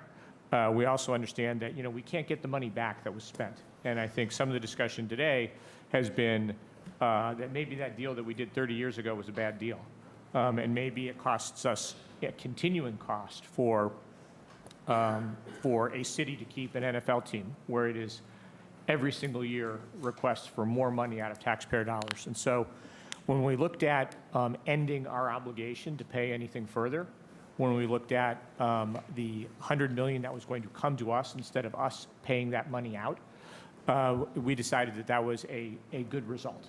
And the other piece that I would say is that in any piece of litigation, there is risk. And there is always risk that you end up with nothing. So at the end of the day, we thought it was better for us to be receiving money than paying money, and to accelerate the ability for lakefront development. And let me just say this, and I'll be very frank. I'm willing to take the political hit. Some will say Mayor Bibb sold us out. Some will say Mayor Bibb should have got us $300 million or $700 million. Those are all great what ifs. If I saw a path to get us $700 million, I would have fought like hell to get it. But what I was not going to accept, let me be clear about this, I was not going to accept the hit of leaving our destiny and our taxpayers at risk to the courts and a state Supreme Court and a legislature that continues to undermine what we're trying to do in the city of Cleveland. Now, imagine this conversation if we would have kept fighting and we would have got zero. Zero. This body would have said, Mayor Bibb, why did you leave us empty-handed? Right? And so we were in a rock and a hard place, folks. And the material headwinds we saw coming from them getting $600 million, coming from them gutting the Modell Law, are real. This isn't make-believe. These are the facts. And so I don't have the luxury to operate in the make-believe. We work like hell with Mark, Jones, Day, our team, to get us $100 million. Of course I want more. I always want more for our people. They work too damn hard. They deserve more. But in my opinion, I believe this is a pragmatic deal that sets us up for a better future and a new story and a new chapter for our waterfront and our lakefront that our residents can use 365 days out of the year, not just for 8 to 10 games, but 365 days a year. So we can be better than Chicago, better than Seattle, better than Boston, better than New York. That's what we're fighting here for, folks. So it's a hard day. I'm pissed. I'm sad. I have a lot of amazing memories of going to a football game with my dad when he was alive. But unfortunately, we were dealt a bad hand. And now we have to pick ourselves up and fight for a new chapter for our city because our residents deserve it. Thank you. Councilman, any last Thank questions? you, Mr. Chairman, to the mayor of the city of Cleveland, and it follows right on into the next question. We have 3 lawsuits that are in place, and we have 1 lawsuit on the outside. Can you explain to the council what these 3 lawsuits are? Through the chair to the councilman. The first lawsuit that was filed was a lawsuit filed by Haslam Sports Group against the city asking for a declaratory judgment on the Modell Law. This was a federal claim that argued that the Modell Law was illegal because it violated something called the Dormant Commerce Clause. Pretty esoteric. That complaint was improperly filed, so the Browns had to file a second claim where they said that their constitutional rights were being violated. That one was also mistakenly articulated, so then they had to add the law director as a formal defendant to that case. So in the federal litigation, there have been 3 complaints filed regarding whether the old Modell Law was constitutional or not. The second lawsuit that was filed by us, the city, alleging a violation of the lease and asking for enforcement of the Modell Law as it stands. And we asked for the court to render partial summary judgment that the Modell Law still applies, and then secondly, that the Browns are in violation of their lease. The court has not ruled on any of those motions, but we believe that if we had prevailed, the most we could have gotten was a 6-month opportunity for people to look at it and an injunction during the course of the lease that would expire in 2029. None of those lawsuits would let us keep the Browns here forever. The third lawsuit that we filed is an appeal with respect to the decision by the Ohio Department of Transportation to permit the Browns Stadium to go forward in Brook Park, because we believe that there are concerns that we could work out, and that I think we are satisfied that we can work out with the cooperation of the Browns. The fourth lawsuit was filed by former Mayor Dennis Kucinich that alleged that Mr. we Chairman, can I ask if the director could just pause for a quick second on because just want to make sure that I'm on the same page. The violation of the lease permit by the Browns and then working with them to allow them to leave is a part of the third lawsuit? I mean, can you explain that? I think you're mixing 2 of them. So the second lawsuit involves a claim that the Browns were violating the current lease by negotiating with Brook Park and the state of Ohio and other parties in advance of moving the stadium. We believe that the lease requires them not to do anything until the end of it.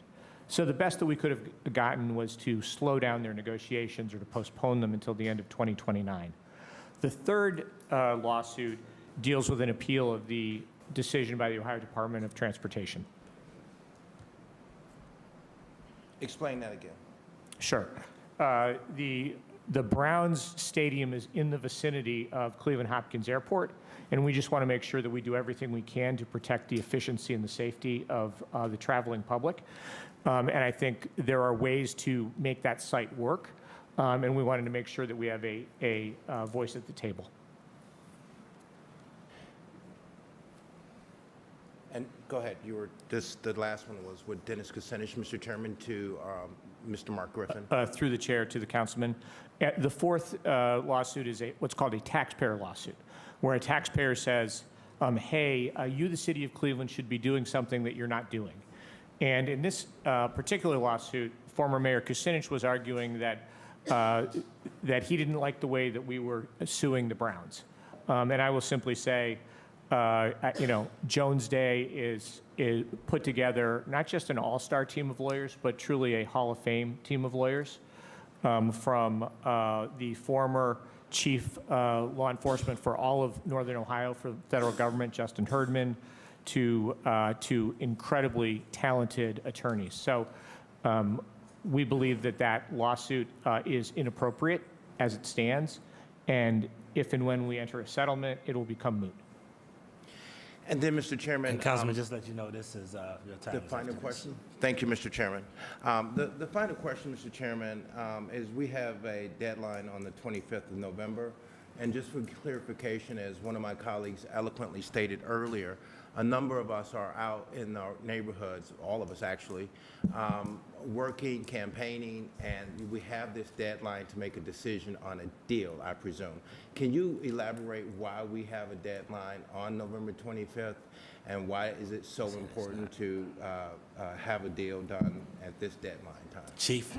Yeah, through the council president, I think this question was more precisely answered previously, but what I want to make sure that we pull out of this is this body has correctly identified the time value of money, right? That as time goes on, the value of money decreases or increases. That can work against us in developing the stadium site. It can also work against us in how we receive cash. And so what we would say is right now there's a package in front of us that offers the delivery of the money up front on December 1st. And so the sooner we can get that cash delivered, the sooner we can put that money to work for us on the lakefront. And so that is one of the driving factors here. Certainty, getting the money in the account, and getting that money working for us, not against us. Mr. Chairman, I have no further questions. Thank you. Thank you. I have Councilman Harsh, Councilman Slife, Maurer, House Jones, Kelly. Thank you, Mr. President, for holding this meeting here this morning. I agree with you. It's really important that the voters. Did we lose the mayor? Okay. That we give the taxpayers and the voters of Cleveland full transparency on this issue. And I was about to thank the mayor for being here because I wasn't expecting him to be present, but hopefully he comes back. Oh, wonderful. Because I was about to say thank you, Mr. Mayor, for being here this morning. I think it's hard to distill 75 years of tradition, history, and betrayal into a Monday morning meeting. But I think we can all agree that billionaires are having quite their day in America. From the White House to Lake Erie, billionaires are pretty much running the show and deciding what happens at all levels of government, and I think it's discouraging. I think that the biggest loser in this whole thing is the working class in Cleveland, because I don't think blue-collar people will ever go to another Browns game again. I remember my first game was $20, and now tickets are going to be $200, according to Jimmy Haslam. That's a tenfold increase.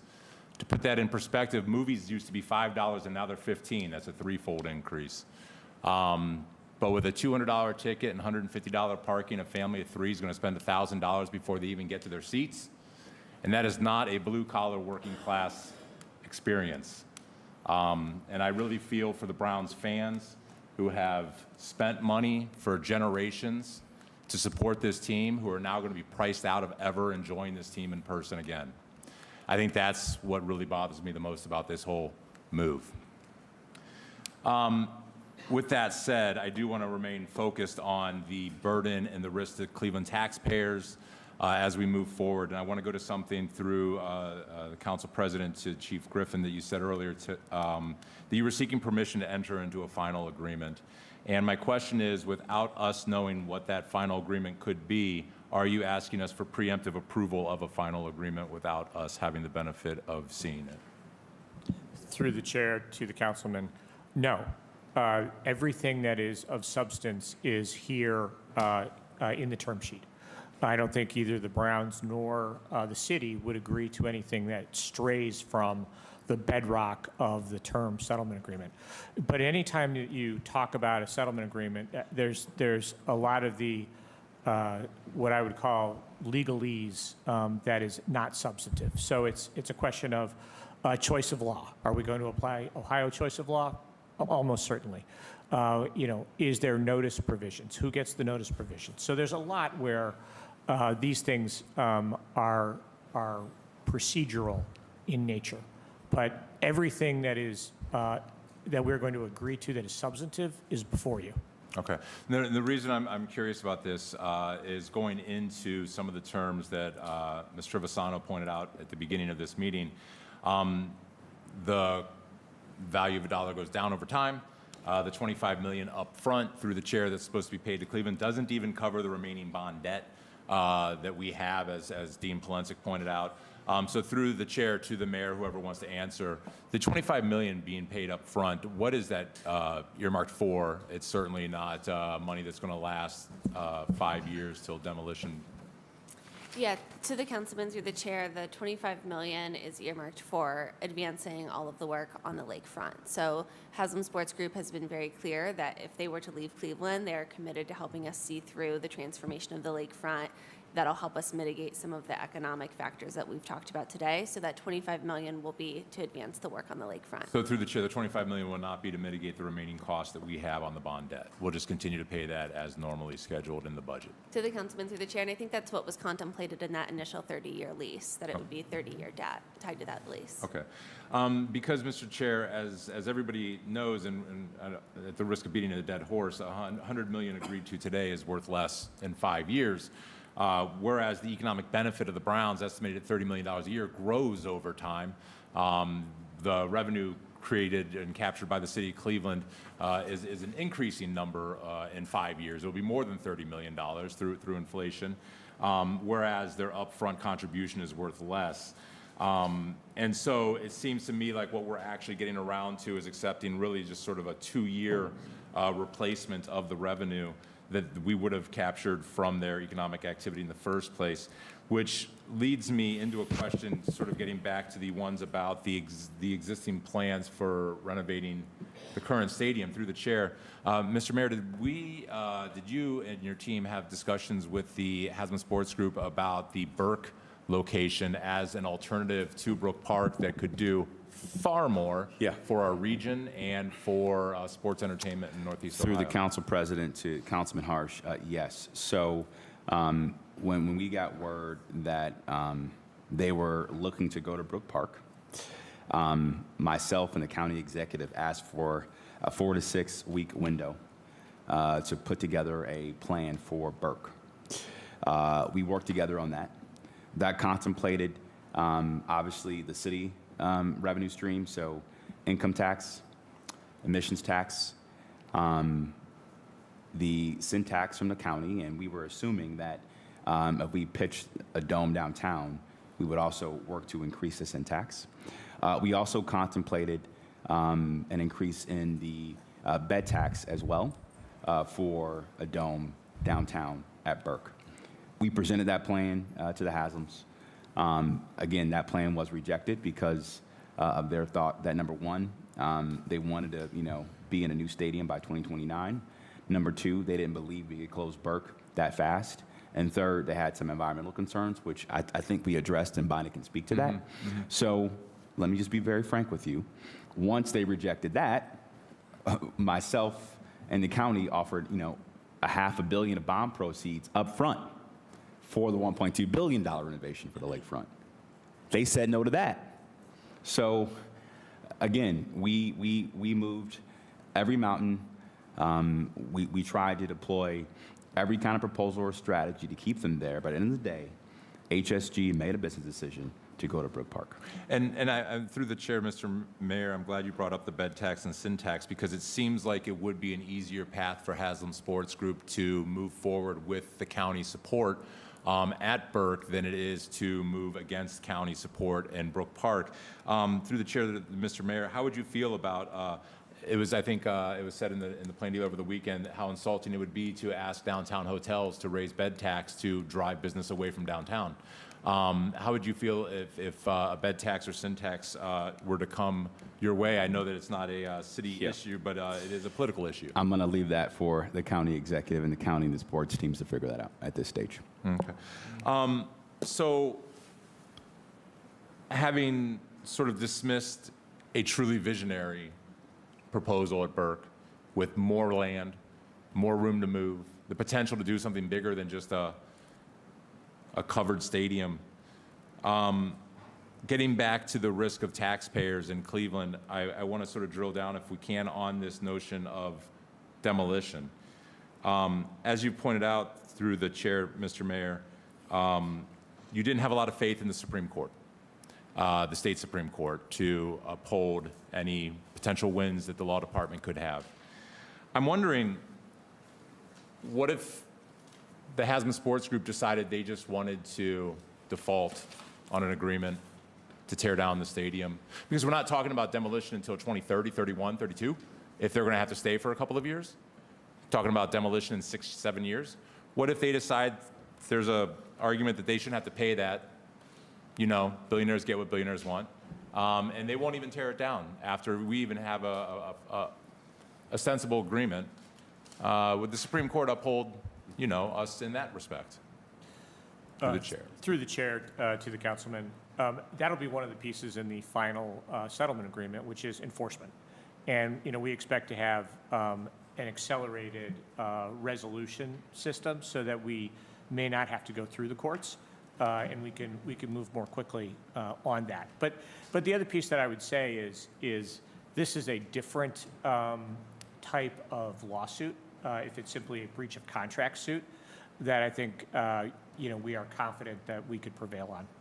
One of the reasons it came up in my head was because when I first saw the $30 million number, I knew that was well below estimates, and my concern is that we hold them to a $30 million number, and they say, you know what, in 7 years it's $55 million, but we only said 30, so 25 back on you. We did give you 25 up front. Yeah. So through the chair to the councilman, of course, their obligation is to do the demolition and make it pad ready regardless of the cost. So, and I think as you raised in council a week ago, it could easily be more than 30 million. And they have agreed that they will bear those risks and bear those costs. Okay. I just have two more on that questions. point, does that risk, if those costs are more than 30, eat into that 100, or is that on top of the 100? So if it goes over by 5 million, does that mean we get 105 million as opposed to? Through the chair and to the councilman, yes, if it goes over, that is on the Browns. So if it's an extra 5 million, the benefits could be 105 million. If it is 50 million that it costs, then it would be, that extra 25 million or 20 million, I guess. But one of the beauties in the Gateway deal was that any overages, the Rocket Mortgage Group were going to cover. Anything that was under, if they didn't have to spend the 30 million or whatever they were going to do, would actually still go to the city for some other use. Is that still the case with this as well? No, they have complete responsibility for demolition and clearance. All right, thank you, Councilman. Thank you for a point. Thank you, Mr. President. I just have two more questions then. So, as it regards the Brook Park proposal, it sounds like we're entertaining investing public dollars in infrastructure that facilitates that. And this is Let me be clear. what I'm Sorry, what I I'm don't want to catching. interrupt you, Councilman. Yeah. To the Council President, to Councilman Harsh.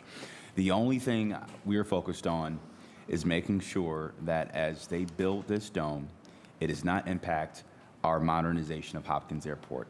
That requires some level of collaboration, right? And so we have to make sure that that project does not interfere with our nearly $2 billion modernization of the airport. Now, if the city of Brook Park says, hey, city of Cleveland, we want to entertain some kind of revenue share, a joint economic development district, or something to that effect, happy for us to have those conversations.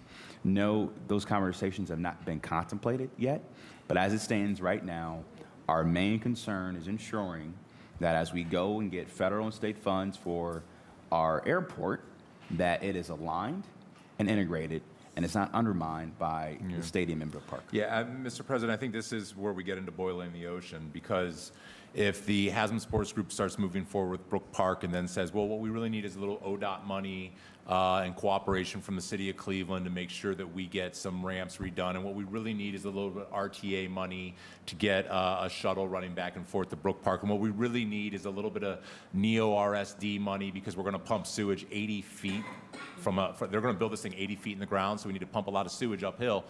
So we're going to need a little bit NEO-RSD money, and in order to make that work, we're going to need a little water pollution control. It's going to have to do upgrade. My concern is that we do start boiling the ocean here, and before you know it, we have a lot of public tax money, a lot of Cleveland residents who are chipping into these regional government structures that are now putting their money into facilitating an economic loss for downtown Cleveland, which has been the concern of my constituents that have reached out to me and said, Councilman, are we going to spend a single penny to help them take away from us? And I said, the city of Cleveland cannot hold the residents, the taxpayers of this city responsible for paying to watch us lose revenue from the team leaving. And I worry about some of these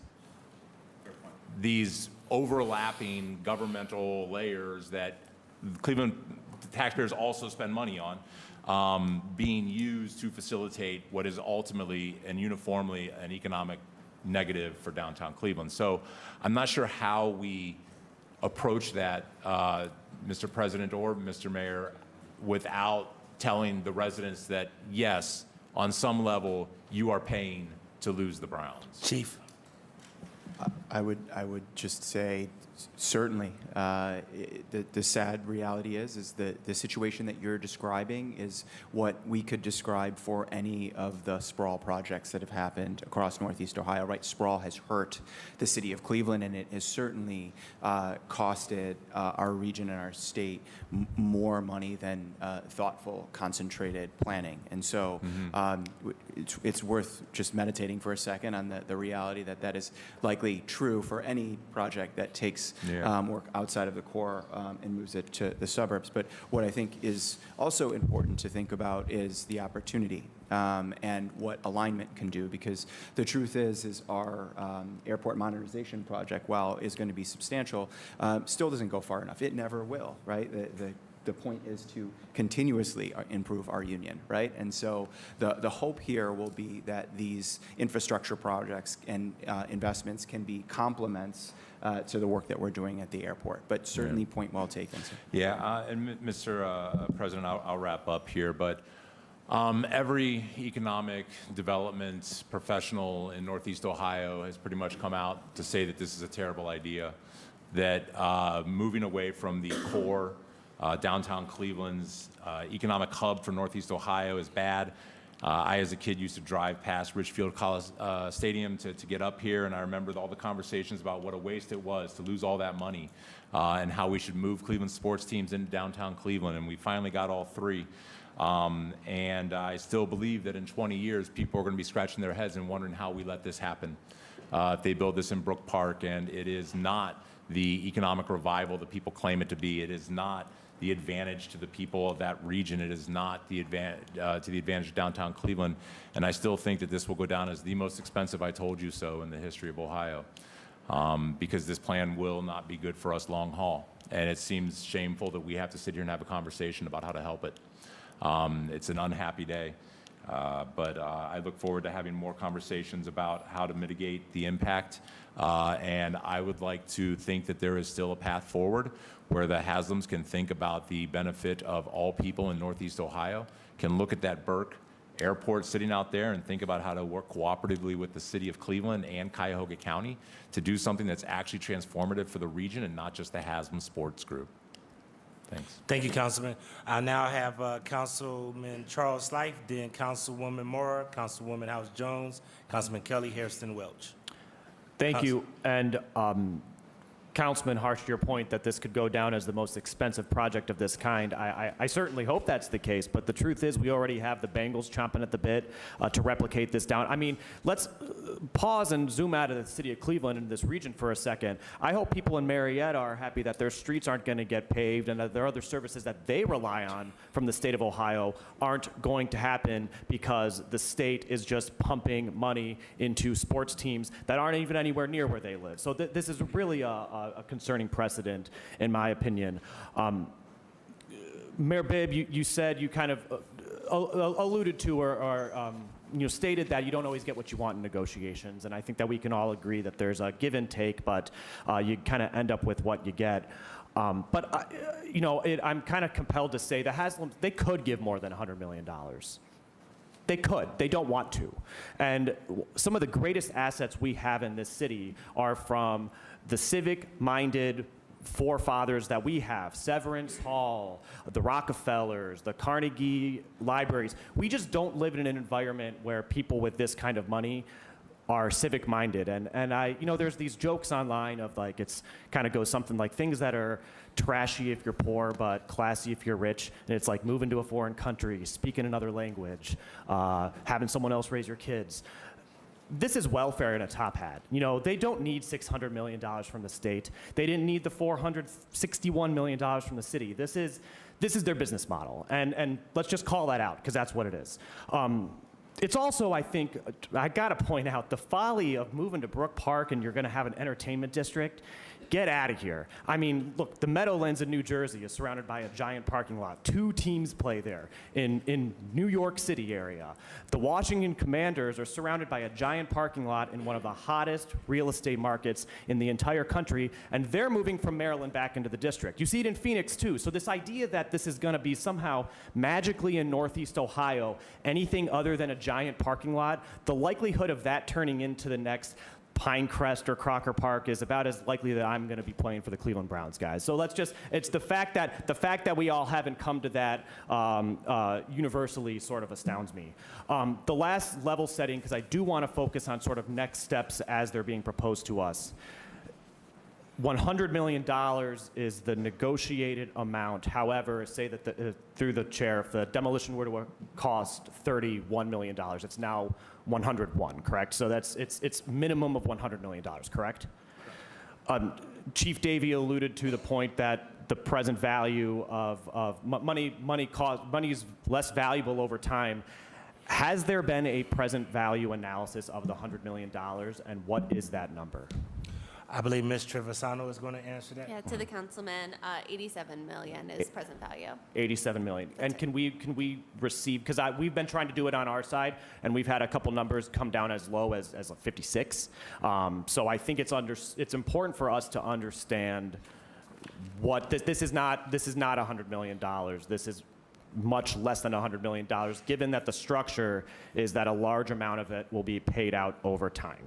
And Ms. Trevisano, just if I could, on Councilman's point, is that depreciation based on 5%, or what was that depreciation based on? To the council and to the committee, it's based on a 4% discount rate. And I will say 4%.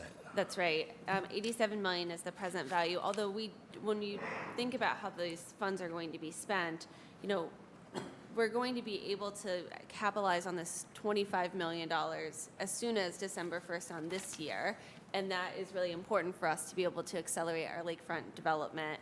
And then when we look at these funds that are given to the city over increments in time, we'll be able to sort of right-size that amount with the projects that are going to have the most impact there. So I have no hesitation to say that we're going to feel $100 million worth of impact even if the dollars are 87 million in net present value today. Sure. Are we discounting the 30 million because the demolition won't take place for a number of years? Yes, Okay.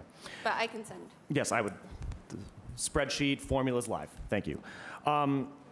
I do want, it was said earlier, I think by Director Griffin, that there's no kings in America. A frustration of mine when the negotiating team was laid out, I just personally don't understand why Council President Griffin wasn't directly involved in the negotiation. I can understand why not 17. That would become maybe unwieldy. But my concern at this juncture is we are being presented with a settlement that includes basically $50 million for the lakefront development, $20 million for something else, and let's put a pin in that for a second. And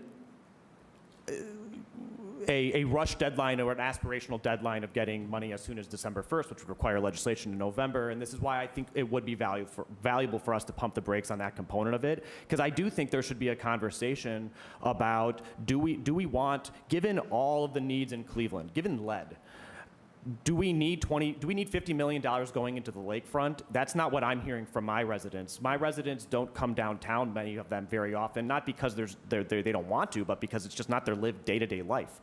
That's not how we pass through town. And is the lakefront the only thing that we can possibly try to benefit from having an influx of money? I throw that out for us to discuss. That's a big topic to have. But my more narrow question, the $20 million community benefits agreement, to what degree do the Cleveland Browns or the Haslam Sports Group have an ability to agree or disagree on how we believe that $20 million should be spent? Mayor, team, Jessica? Yeah, I can start. So I'll start with the first $20 million. That $20 million needs to be more thoroughly defined in the settlement agreement, and I'm hoping that through these conversations we can talk about how we want to define this $20 million. And the piece of legislation that's before council or that's being introduced today, it does not say how that $20 million would be spent, knowing that we need to have additional conversations about that $20 million.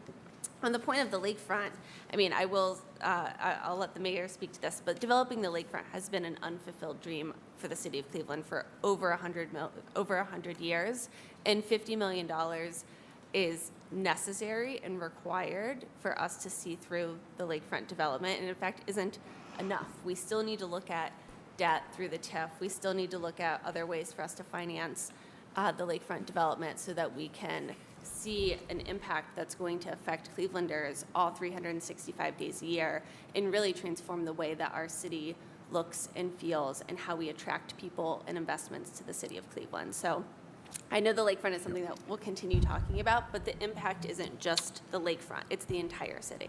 And listen, what I want to commend council for is I think we've done something that no other city in the country has done, especially when we received the $512 million from ARPA funds in 2022, was the fact that we have really focused our ARPA dollars on making sure we put our residents and people first. From the medical debt investment you guys made, from the hundreds of millions of dollars in housing we've deployed, from the work that we've done with CMSD and CS to put healthcare clinics in our schools. And there is much more work to do. But I will also say this, folks. We are in a war for population, a war for investment, and a war for talent.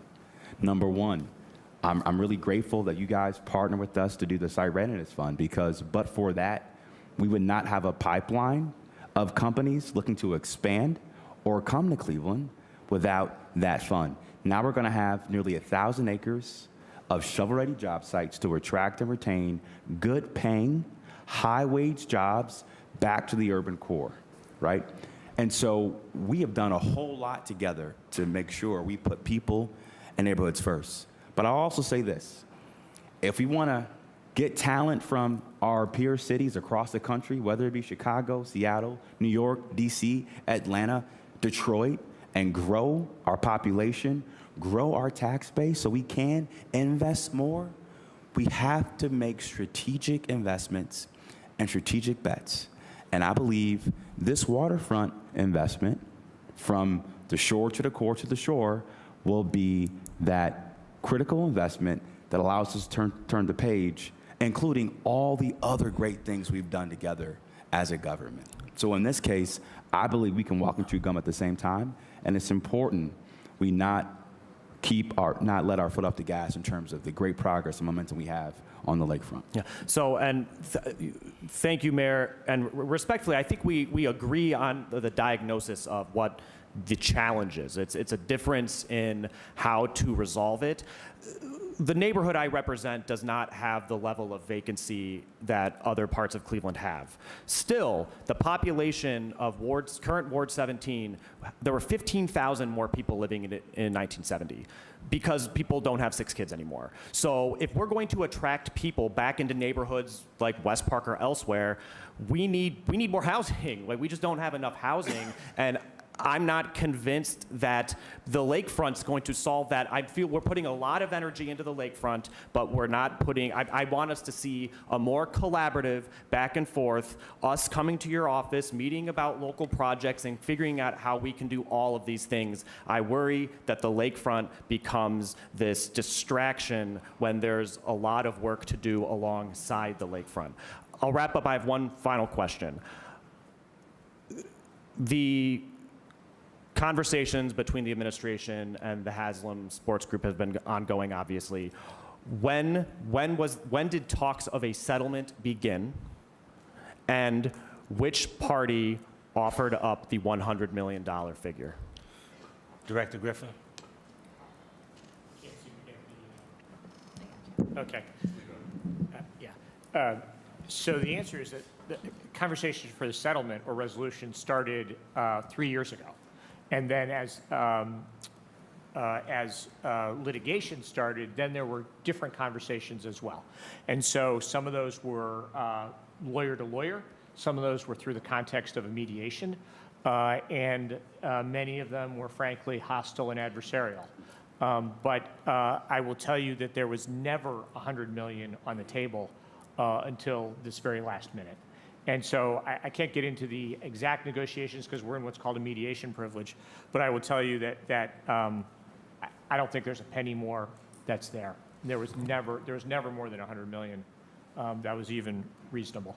Okay. Are you able to share if the Haslam's off? What I really want to know is, did the city do its due diligence and kind of understand the amount of money that we've spent and come to $100 million based on that information or some other information? Or did the other party say, we'll give you $100 million and it's sort of a take it or leave it deal? I don't know how to describe that because negotiations are often a back and forth with there was never a time when there was screaming and yelling and gnashing of teeth. That didn't happen. I think both sides behaved professionally. But I will tell you that there was a huge gap in time where there were no discussions because we were so far apart. So when we finally got to a number of $100 million, I think we decided that, there's a saying that pigs get fat and hogs get slaughtered. And the risk is that there was nothing there at all. Our risk was at zero. And I think we jointly came to a number that was not perfect for either side, but was beneficial for both sides. Brad, you want to chime in? All I will say through the council president to the councilman, I am not a lawyer, but one of the consequences of the job is having to hang out with them a lot. And I think most would say that cases are only settled 2 ways, right? Either settlements or judgments. And so your question of when did the negotiations start? But they started really the moment we understood that the Cleveland Browns were uninterested in playing football on the lakefront anymore. They continued a bit when we tried to think about what Burke would look like. But when we invoked the Modell Law, that really is the moment in which negotiations started to take place. And certainly can affirm, right, as we stated earlier with Councilman Plensik's comments, is $0 is what was guaranteed. And so never until this agreement, potential agreement, have we seen that $100 million figure. Point of clarification. Through the chair. Councilman Slife, on that point, Councilwoman Welch would like to have an point. Yes, Councilwoman. Through the chair, also, just the methodology and that it was based on, do you have that around the 100 million, or the president that set the 100 million? Is that on the record somewhere, or to understand how the breakdown happened? Yeah, I understand that it was based upon what we thought the risks are and what a baseline of 0 was. There was not an analysis of sunk costs that were already gone, but it was, does this fairly represent something that is fair to the taxpayers, where we don't leave them with nothing, we don't leave us with nothing, where we avoid future costs, and where we accelerate lakefront development. So again, if you're asking for a baseline, the baseline again was 0. Councilman? Just a couple of points on the councilman's point. The bedrock was a classic example of how council was able, through direct negotiations, to work directly with bedrock, to your point. And we were able to come up to some agreements about community benefits. Once again, the chair, Anthony Hairston, was very involved, as well as the leadership team, former Councilman McCormick and Councilwoman Santana. And what made this a little bit different is that there was a lawsuit trying to be settled. And the agreement will be what is needed in order to move the legislation forward. So now we're kind of behind the 8 ball, and there's some things that we're going to have to discuss about how the money is being used. But to your point, one of the things, and I don't want to delve into the legislation, it really gives the Browns a lot of authority, and what we're going to have to ferret out is how council has more authority, because it is our fiscal responsibility to make sure how those dollars are expended and accepted. So those are things that we'll have a discussion, and that's one of the reasons why I'm focused on process and how we'll do that. So you brought up some very good questions. The other thing I do want to acknowledge, if he could, Scott Skinner. Scott Skinner is with the North Coast Waterfront Development Corporation. At some point in time, I do want Scott and his team, which I've had conversations over the weekend, as well as Chairman Hairston, who's on that committee, to really discuss with us what this could potentially mean for the lakefront outcome. And that's why I'm trying to take my time and look at this from a thorough process, which, to Councilman Starr's point, really we're up against a tight timeline. And that's what's a little bit concerning about some of this. A lot of people don't want to hear this, but 2/3 of council are in competitive races right now. And I don't like to inject politics in a lot of things, but it's going to be hard to try to get any of them here at the table to really roll up their sleeves when they're 2 weeks away from being in a very contested hot races. So that's why we're going to have to do a lot of juggling and have a lot of conversation on that whole thing. So, and I know, and I don't want them to leave yet. And I want to acknowledge, I see Mr. Wondolowski and all the men and women of labor. If they could please stand, I want to acknowledge them. They're here today. All the men and women of labor, want to acknowledge them today. So thank you so much for being here today. I know this is very important to you. Once again, I hope you watch all of these deliberations, because at the end of the day, council is just trying to do what's right for Cleveland, and we're just trying to do our job. Just like you guys are advocating for whatever you need to for your members, we have a lot of constituents that want us to make sure that we do our due diligence. So thank you for being here. We value your opinion. We value what you guys bring to the table. Thank you so much. I'll now move to Councilwoman Rebecca Moore, and then Councilwoman House Jones, and then Councilman Kelly. Thank you very much, Chairman.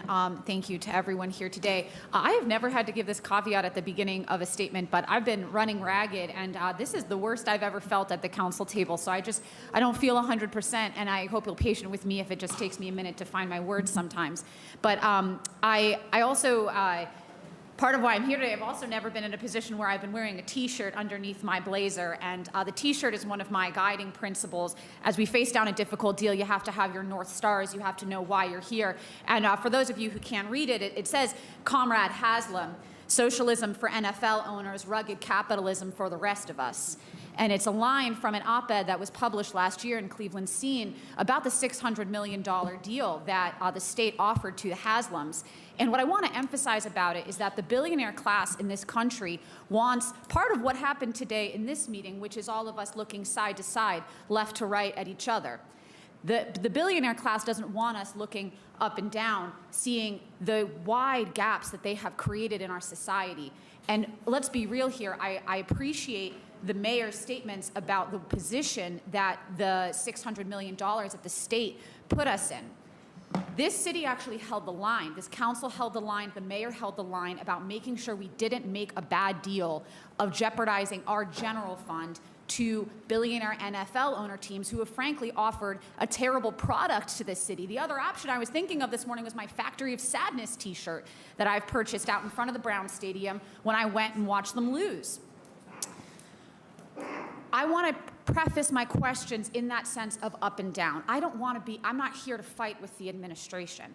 I am here to find the very best deal for the residents of the city of Cleveland. I am here to make sure that this council does its job. I am here to make sure that we do the very best we can when the state has set up hurdles that fuel and encourage the billionaire class to pull money away. Let's remember that the Republicans at the State House who approved this $600 million have been unconstitutionally funding our schools for decades, and they would never, ever consider putting that $600 million into something like CMSD. In that spirit of looking side to side, I do note when we talked about the building trades that were here, almost every visitor in the room stood up. And I want to offer a side-to-side comment, and a comment about us making sure that we look up and down, that we issue these critiques up and down. With the building of the new stadium, the building trades are here because they have an incredible opportunity for their members to provide high-paying, family-sustaining jobs for years, but not a long time, just a couple of years as this building is being done. We should absolutely be supportive and make sure that we hold the line that high-quality union trades build this stadium.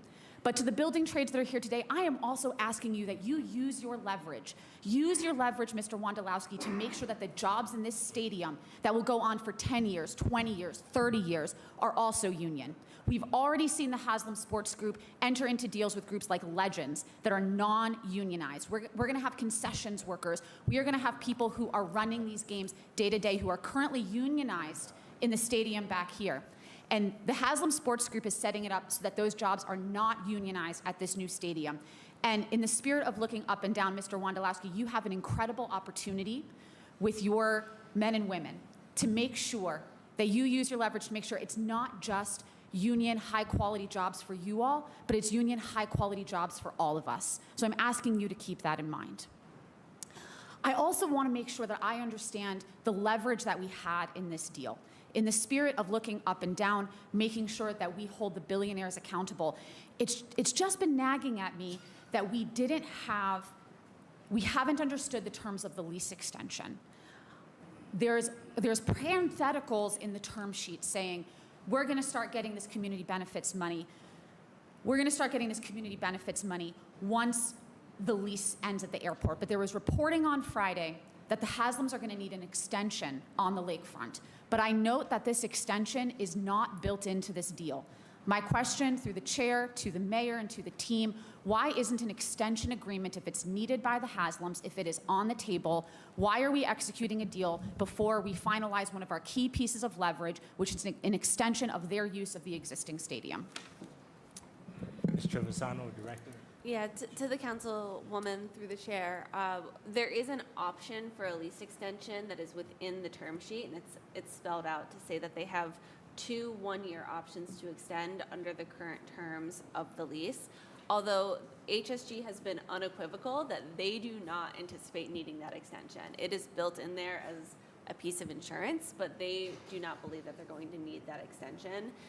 The 3 pieces that kind of come on after the lease terminates are the pieces that, you know, are intended to mitigate the economic harm of the Browns leaving. So if they were to extend the lease, you know, from 29 to 2030, and then if they choose again 30 to 31, that's when we anticipate those additional $5 million per year for the lakefront would be more necessary so that we could do site work, but we can't do that until the demolition is done. So it makes sense, I think, for how we see these funds being used, that they would come in after the lease is over. But the term sheet does specifically say when those options could be extended. Thank you. I think your press releases did not speak to it, but the term sheets do include 2 one-year extensions, to be clear. So we did negotiate over the extension options as part of this settlement. Correct. Okay, thank you. And did we discuss at all ongoing maintenance in those 2-year periods? What we know is that with the stadium kind of at the end of its lifespan, currently the city is on the hook for all of the maintenance. Was there any discussion about Haslam Sports Groups taking on the maintenance cost over that additional extension? Through the chair. To the councilperson through the chair, that is not incorporated in the term sheet. Okay, thank you. I think that it seems important to make sure to include that because, frankly, it's going to be millions of dollars to get us a couple more years out of this stadium. At least that's the line that the Haslam Sports Groups held out when they were trying to negotiate in earlier iterations. I'd also like to talk a little bit, just because personally, I think I'll end up being a member of this class action about the unclaimed funds at the state level being, so if for those who haven't followed at home, the $600 million that the Haslams are taking is largely being pulled from unclaimed funds, average everyday Ohioans who had $10 here, $20 there, $100 here, that had ended up not being claimed and ending up in this sort of pool of money called the unclaimed funds pool. And of all things, I've got a claim in there that I can't get my money back. I've got a mortgage with Huntington Bank, which is on the stadium. I pay my home insurance through my monthly mortgage payments. There was an overage in the insurance cost when I then switched home insurance providers because we know that it takes a lot these days to get home insurance in Cleveland. And Huntington claims they sent me a cashier's check. They cannot find a copy of that cashier's check, or any record of it, but they claim I didn't get it, and then they have now sent it to the state, and I can't get that money back. And there is a class action that is pending for people in my position who might have money in that unclaimed funds. And that is a critical piece of the puzzle, and I'll tell you why I'm heading here. I have this spidey sense. Actually, what I want to say first is the mayor is correct that we would be in a much worse position if we were here talking about getting $0. And we would be in an even worse position than that if we were here talking about the Browns leaving the region.